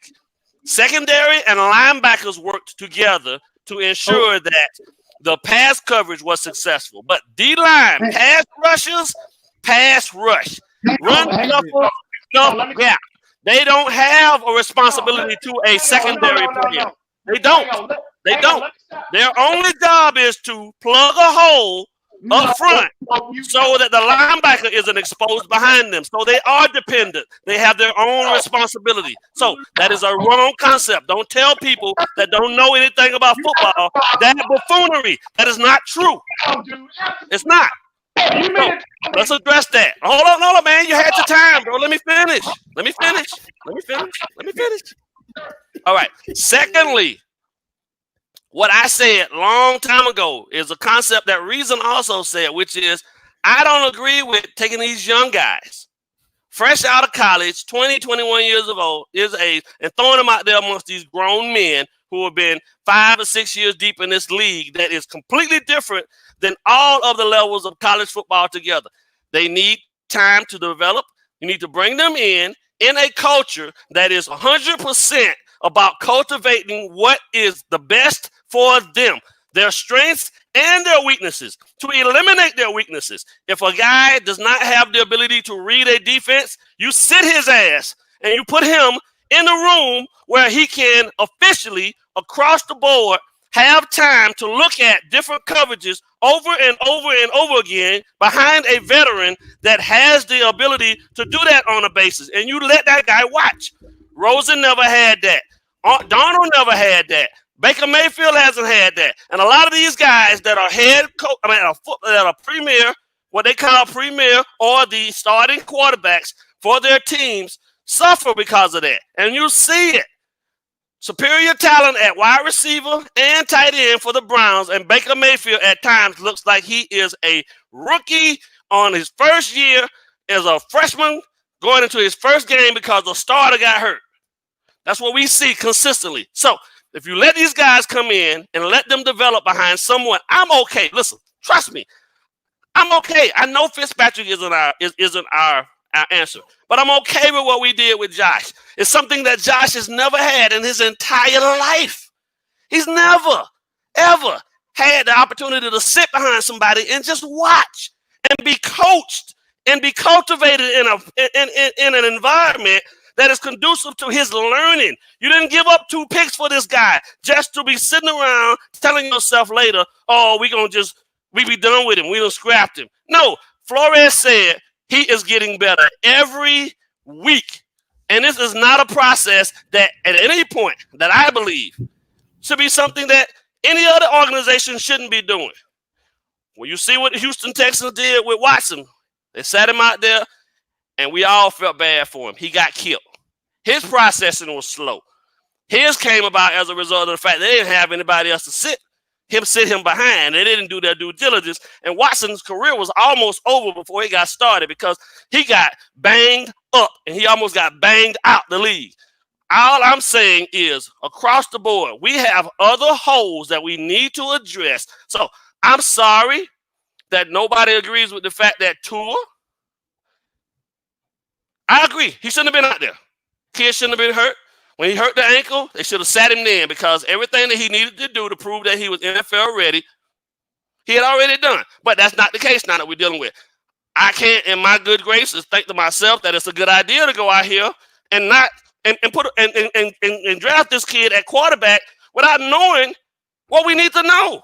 We don't even know how long he's going to be before this dude even is able to even get up and run around on the field because he's going to need some level of mobility as an NFL quarterback. The days of a quarterback standing back there in the pocket and just airing the thing out are done. Even Brady had to leave the pocket. He had to do it last week. It didn't look pretty, but he had to do it because pass rush is more intense now. Guys get at you. And if he doesn't have the ability to do that, especially with the line that we have, we are asking this kid to go out there and get decimated every Sunday. And I don't want that for him. I don't think any of us want that for him because at the end of the day, whoever we take into this organization, we have to rally behind them. But it has to be a good decision for what's best for this organization. And taking this kid right now, this year, I think, personally, is a bad decision for us as an organization because we won't ever really truly know. Because if Josh or whoever they bring in looks better, they're going to go with the better option anyway. So you spent a whole first-round pick on this kid, but if he's outperformed in training camp by a guy that's been sitting in the system for a whole year, then what? Then we saying we got a first-round pick that's a backup? Come on, man. What sense does that make? Rally around what we know we need to do the most, which is fill these holes first, and then we'll worry about it. And if we need a quarterback still, then Fields is out there for next year. Lawrence is out there for next year. It's not like we don't have 2 first-round picks, plus a multitude of other picks that we can use to go up and get somebody else. But talking about a kid that potentially may not even get drafted, he might. We know. Yeah. I love the kid's talent. I never said I didn't like him, but these injuries, man, I don't care what nobody tell you. In football, it's different than being in basketball. Football injuries are different. That grinding, that pounding on the body, that is different when you got somebody falling on you. Somebody blow out their ACL in basketball, it's a little different because that's just your own body weight. You blow out in the NFL, now you got the difference. The running and the cutting is different. Somebody hitting you and falling down on you on that knee is different. And you're talking about hips. We're talking about stability points of the body where the lower half of your body is dependent on the strength in your hips. Yes, medical staffs are great in the NFL, but none of them have glasses to tell us what the future is going to be. And I just don't know if we should be at any point waging our future on unknowns. That's all I'm saying. So feel how you want to feel about it. Say what you need to say. But at the end of the day, let's talk more about what we need as opposed to what we want. Some want Tua. We need O-line. Okay, look. I'm just preaching trenches. You know that, Bobby. Hang on, give me a minute. I want to address exactly what he said. I want to preface what I'm about to say to you, Mr. Ballgame, is with all due respect to you. I'm going to lean on individuals in the NFL when you're talking about, when you made your point about the responsibilities of the defensive end. I'm going to lean on their expertise in this regard because you just sat up here and told the world that during your illustrious 23, 24, 25 year career, the responsibilities of your players were just to plug a hole. Did you just not say that? No, that's not what I said. I said it's not the job. I said the secondary is not dependent upon the D-line, and the D-line is not dependent upon the secondary. And why? Listen, it's the secondary's job to cover. The defensive line's job is to pass rush and plug gaps in the run game. So one does not have anything to do with the other. The glue in the middle of your defense is your linebackers, dude. Okay. Let me finish. I wanted you to clarify everything that you said. Okay. First off, if the defensive end's only job is to get to the quarterback, is to get that quarterback off his launch point, how can they affect the quarterback if the quarterback don't have the ball in his hands? If the quarterback is getting the ball in his hands, we talking about run game, we talking about pass game, because there's 2 different responsibilities a defensive end has. No, I know that. You can take them other fools that but anybody listening to me understands what I'm saying. You said one's dependent on the other, and they're not. The defensive line they don't even do drills in practice with anybody else. Let me explain. You can't let the ones that don't know any better. Okay. My point to you is this: Is it me or is it him? I can't really hear what he's saying. It's all garbled. When he yells, it breaks out. Oh, okay. Like Tua hips. I think you need to calm down there. Get a good mic. Get a good mic. Get a mic. Can you hear me now? We can hear you now. Hey, these $400 headphones. What are they bowl? I mean, are they bowls?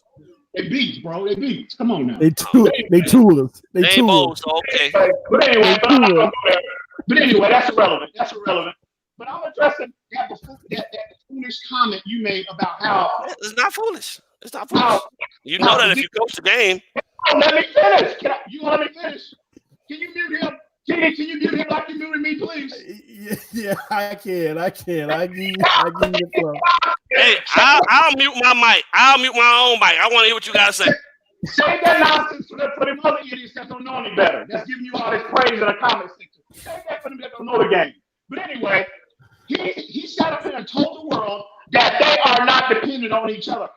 Let me ask you this: for anybody with a fraction, with just this much of football knowledge, how if a defensive end is rushing the quarterback, how can he disrupt his launch point? How can he disrupt him if the quarterback does not have the ball in his hands? Answer me that. Can you answer me that? Can anybody answer me that? So you're talking about this? Okay. Let me ask the question. You asked the question. Let me answer. So defensive ends and a standard set. Let's call it a 4-3. 4-3 set have two responsibilities. Hold on, let's finish. Two responsibilities, right? Here's what I'm telling you. If it's first and second down, most teams are running the ball. So you got to set the ends and stop the run, right? Well, third down. Hold on. Let me do this. Because y'all going back and forth. Let me set some etiquette real quick. All right. We don't want to interrupt each other, but EM, if you ask him a question and he starts answering it, you got to allow him to answer it too. And vice versa for everybody. So go ahead and let him answer it. And then after he answered, that just means we need to listen to understand instead of listen to respond. So let's make sure that we're, oh, my bad. I don't even know how you mute it. So that's because what's happening is kind of it's too much talking where we can't hear either of you. And then your headphones are sounding like Tua's hip, so it just ain't coming through very well. I wasn't done with my question. I wasn't. It was like a two. Okay. I mean, you got 3-part. Hold on. Let me get some paper so I can write it down. Then how about that? It was rhetorical. That's exactly all I'm doing right now. It wasn't rhetorical when you paused for 4 seconds waiting on a response. Right? That's why I didn't say rhetorical. That's why I didn't say it was rhetorical. I'm telling you to write it down. It's a 2- and 3-part question. So okay, let me get something to write it down with it. It's a 3-part question. 1 ankle, 2 ankle, and a hip. 3 parts. TD, I'm putting in my vote right now. Mr. Ballgame is the MVP this season. Hey, don't say that when EM on here. He gonna get on. He's probably gonna be the MVP of the college. You know. I'm listening. Let's go. Okay, question 1. What's the question? Right now, he the MVP. He the front runner. I didn't ask you to go into formations. I didn't ask you. What you said was, in a pass rush situation, you said the defensive end and the secondary are not dependable upon one another. Is what you said.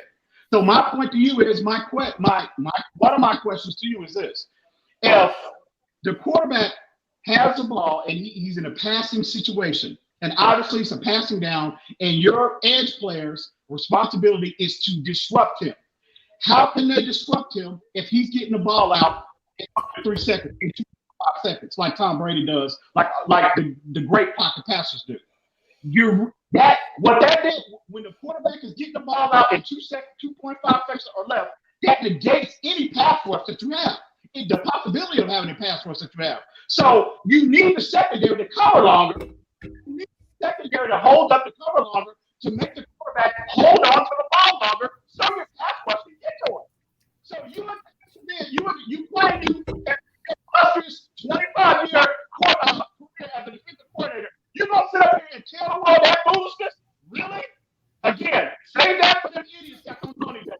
One thing I do know in this game, I don't need an education in this game. So you. Say that for somebody else that don't know anything. So you're upset because a lot of people were agreeing. Here's the thing: it depends. I'm upset the fact that he calm down, Ian. We can hardly hear you. Calm down.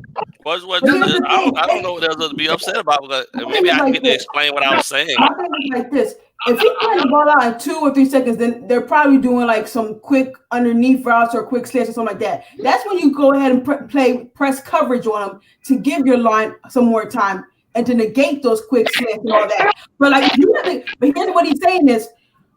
What he's saying is that there's positional groups. That's what he's saying. He said if you break down the positional groups, he's saying that the pass rushers don't have to worry about what's behind them. They have to worry about what's in front of them. Exactly. Thank you very much. Thank you.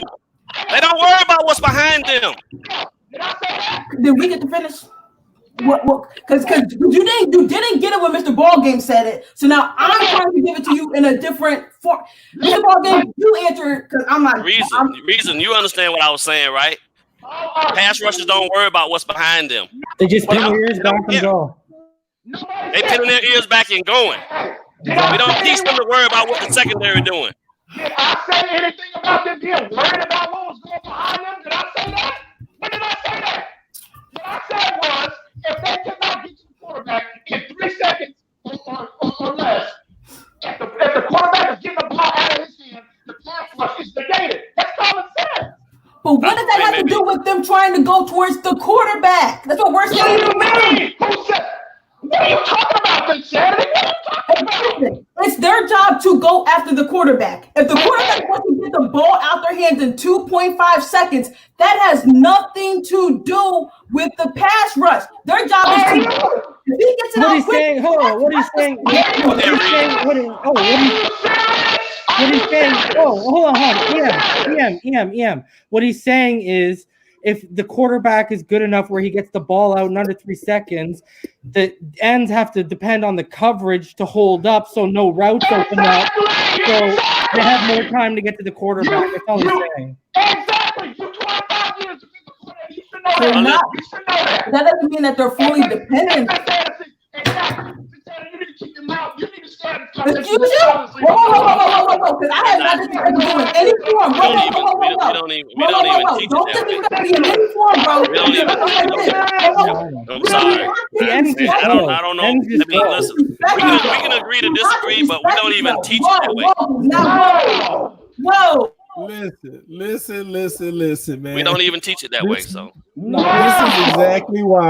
this is exactly why I love these panel conversations because they always get down to the nitty gritty of people's opinions and the passion coming out and the fire and desire to get their point across, man. Listen, this is TD Phins Talk, home of the real Miami Dolphin fans, y'all. We're actually about to wrap this one up, man. I'm going to be honest, man. I'm sorry we got to go, but you know what? Here's what we're going to do. All right, here's what we're gonna do, because I'm already an hour behind on what I was supposed to do because it was supposed to be an hour show. But what we're gonna do for the Cowboys and Bears game tonight, we are gonna go live and we're gonna pick up from this conversation. And listen, the panel is welcome back again. And I'm sorry to everybody. We are actually 48 minutes over our time because it was getting that good. It was getting that juicy. And man, what a conversation, man. What a conversation. I hope y'all really enjoyed this. What we're going to do real quick, since I'm going to go ahead and allow about 10 more minutes, I'm going to go through one by one with the panelists and let them get their last thoughts for about 2 minutes to talk to everybody, talk to the people. But tune in tonight because it's going to be more of this. We're picking up where we left off. If the panelists are available, they'll be able to join. Man, this is what's up. And I'll be remiss if I don't go ahead because I got a new sponsorship deal. If y'all want, you can go ahead and pick up your buy your EM2 headphones for $199. You can go ahead and pick those up. So they're for the broke people. It's only for the broke people, okay? You get it broke. But anywho, y'all make sure y'all tune in tonight for TD Phins Talk, man. It's gonna be going down. Let me go ahead and go through the panelists. I'm gonna start off with Reason real quick. The Reason, talk to a Reason, man. Tell him what's up, homie. Hold on, let me bring him in. I'm tripping over here. Let me get Reason on the screen, man. Look at Reason. They don't look impressed. Go ahead, Reason. Talk to the people. Last 2-minute thoughts, man. Yeah, just real quick here. So, I mean, I do think ball game is right. You know, they just pin the ears back and they just go. A guy like Chase Young, you know, and when I was throwing out those stats earlier, it was crazy. There's also 27 pressures that actually aren't accounted for because of EM's point. The quarterback got the ball out too quick. So he should have actually had about 68 pressures this year on 242 snaps, which is absolutely crazy to think about. And I mean, going back to Tua a little bit, you know, like I've said, you know, I'm a Tua advocate. I love Tua just as much as EM. My whole thing, though, is if they're going to go that route, you have to build the O-line. And I keep stressing the trenches, and the trenches comes with an end too. And I'm totally down for a defensive end. I just don't think Chase Young's going to be around when we pick. And, you know, it comes down to a tough, you know, you put people in a tough circumstance. If it's a totally healthy Tua, that's just a crazy circumstance because of how good he is. So I don't really blame EM for wanting to take him that high, because I think a lot of people are going to move up, especially when they start breaking down Justin Herbert's game film and they start seeing him throw and press. Like, he's just not very good, and yet he's considered the third best quarterback in this situation, and a lot of people have him as the number 2 because of Tua's injury. So I'm going to be around tonight. We'll pick this right back up where we left off, and Phins up. It's always a fun time with you guys. I don't know what else to say other than. Oh, my bad. I appreciate your Reason, man. I appreciate you. Finsanity 5, you still here in the building? What's up? You're not muted, are you? Okay, now I'm good. I had to unmute it. Sorry. I was trying to, when things got a little hectic, I just muted my thing because I was just like, all right, bet. I'm glad we're going to be able to finish this conversation. It's a very, I guess it's an important one to have. But thank you everyone in the comment section. Make sure you guys do tune in tonight when the Bears and the Cowboys do go live. We will be live. So I cannot wait. I'm gonna go, you know, drink some tea, you know, maybe watch some film with my dad, and then maybe hopefully I'll have a better understanding of, I guess, both sides of the argument. So I'm not told to just shut my mouth. That's all. Yes, nobody's just gonna shut up and dribble like they try to tell our NBA players. All right, nobody's gonna be doing that whatsoever. All right. Shout out to you, Mr. Ball Game, for coming into the building late on us, but it's always a pleasure, man. Talk to us, man. Talk to us. Man, I don't mind anyone feeling like maybe something I said didn't hit home what they think the concept is, this, that, and the other. There's a difference between a coverage sack and a regular sack. I do know the difference between the two, and the two are not related because the circumstances in which they happen are different. However, across the board, no one can deny the fact that we have other issues to resolve before we need to be worrying about this quarterback thing. Because the guy that we love, the guy that everybody's coveting, the guy that everybody wants, is not the same guy right now. So we got to move on, readjust the list, and think about what other priorities need to be handled first. Free agency, obviously, the first biggest piece of that. And then from there, fill in the holes that we need to fill with this young talent that we can go on with these picks we got. If the plan is anything different than that, then I don't necessarily, I mean, I'll support it because I'm diehard fans till I'm gone from here. So it is what it is. But from a football standpoint, it has to be about what's best now to build now as opposed to later. And Josh is sitting. They'll grab another quarterback, I'm sure of it, for challenging purposes. If it's Tua or not. If he ain't ready, then we still going to have to bring in. So that's 4 quarterbacks we're having on the roster because I don't see Fitzpatrick leaving either. Josh will have to beat Fitz out next year, which could possibly happen because Flores just said the guy's gotten better, a lot better. So they like what they see about him. However, weapons are what we need. Quality weapons. We don't know the status of Williams. We got Ballage down now. So there's a lot of things that just happened to this team that need to be addressed. And what I do know more than anything else is quality back-end players on the secondary increase the efficiency of your pass rush up front, because those guys are busting their ass to get pressure up front. And we got guys in the back end that can't cover and let their guys convert on 3rd and 19s, 3rd and 20s, 3rd and 18s, things of that nature. That's not an effect. That doesn't have anything to do with the guys up front, and they're getting there, and the guys are still giving up those type of passes. So we need quality everywhere. So if a guy like Jeffrey Okudah is there, I say we take him. If Espinoza is there because Chase Young is gone, I say we take him. I also like Gross Matos, but I'm saying these are guys that can come in, plug in spots for us now, and be able to do limited roles, but very good things up front because they are just that good. They're not leaving because they got to leave. They're leaving because they're that good. They're NFL ready. And there's a lot of players right now that we're looking at that are NFL ready. And Tua is not the only one. That's all I've ever said. I don't have anything personally against the kid. I can't tell. Yes, he is a rare and very, very special talent, but he's not himself right now. And I just don't want to risk that on him. When you got other guys that are coming out next year that they're already talking about now are going to be just as good. So what do? It's a good place for us to be as an organization. It's a good place as fans because it's endless possibilities. And that's what I look at. And no matter what EM say to me, I'm gonna hold him. I'm gonna hold him down because we got the same. We got the same love for the same team, and we want the same thing. We both just want to win. Tired of the mediocrity, tired of all the foolishness that is going on with this organization, and we got people in place now that are ready to do exactly what needs to be done. So I'm gonna cut him a break, and I'm gonna give him a pass on it because I know he didn't mean what he said because he's my brother at the end of the day. But he just, we got a little heated. So I want to apologize to the people in the chat, because that's something that we probably shouldn't have done. We shouldn't have been talking over each other and things of that nature. But the passion for this team is real. And most of all, we want the same thing. So together, we are still brothers united in that cause. And I'm good with what transpired between he and I because I know it's just football. So sorry, folks. Much love, much love. I love that, man. That's what I'm talking about. We about to bring none other than the man himself, EM Dolphins fan, on for his last thoughts. Talk to us, homie. Tell us what's your thoughts.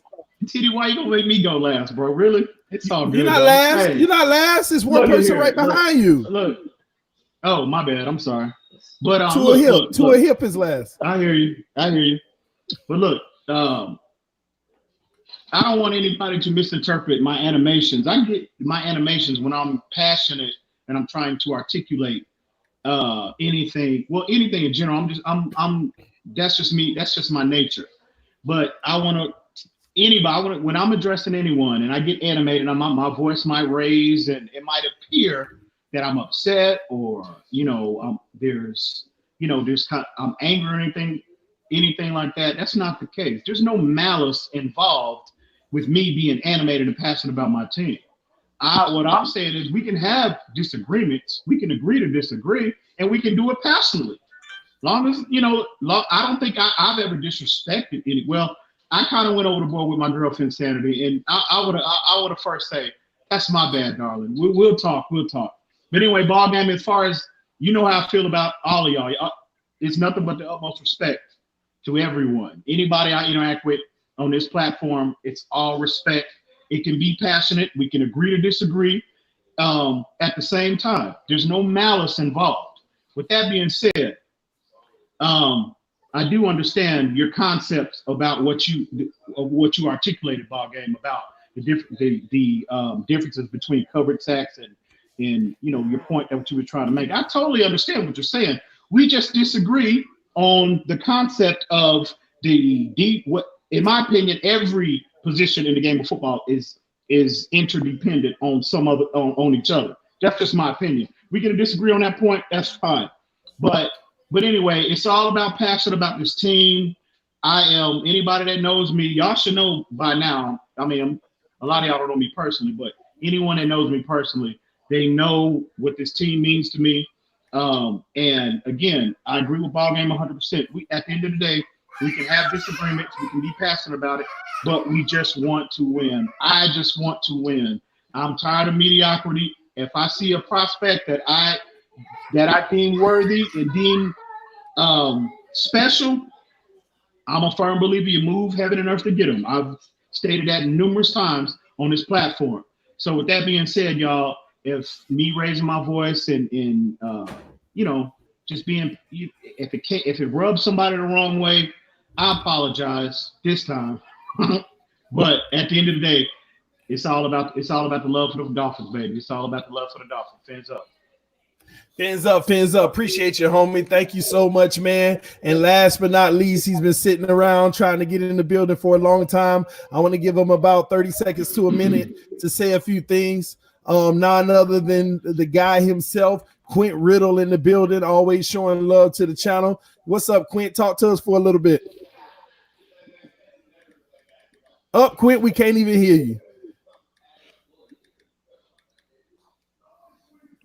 Oh, we can't hear Quint, man. So what we'll do, we'll make sure Quint get to say his few words this evening. Hopefully he's here or later on the chat with us, get an opportunity to speak. I just want to say before we get out of here, thank you to all the panelists, everybody who supports and joins TD Phins Talk. I appreciate that's the one thing I do love about the panelists that's on this show. No matter how crazy it gets, we do have the maturity to make sure that we call each other out, the reverse of being disrespectful and apologize and different things of that nature. And y'all don't know, we got our own group chat. It ain't nothing but love. It ain't nothing but love for this panel. If Insanity knows that, EM knows that, Mr. Ball Game reason, the reason. I just can't stop doing that. And Quint, and Quint be all in the chat section. But yeah, man, it ain't nothing but love for all of us, man. This has been our best show so far. Just my opinion. This has been our best show. We have over 250 people in the room at one point. But the only issue we had tonight is the fact that with 250 people in the building, we couldn't even get over 100 likes. So we're going to go on a quick like campaign for about 30 seconds. Hit that like button. Let's see how many likes we can get before we get out of here, guys. Punch that like button. We're at 90. Any more likes? Hit that like button real quick.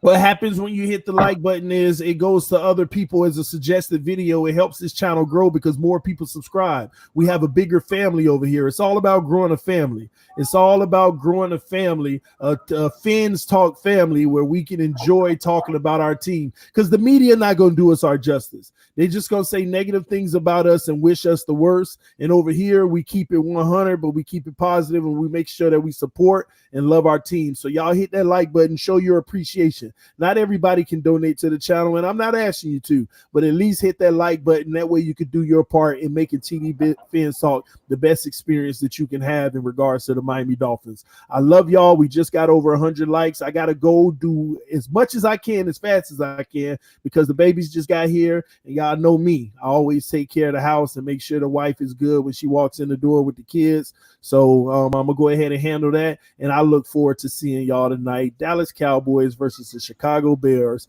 I'll be doing some commentary of the game if it's close late, but during the game, we'll be watching it, but we're going to be talking more Dolphins football, y'all. Y'all come on back tonight.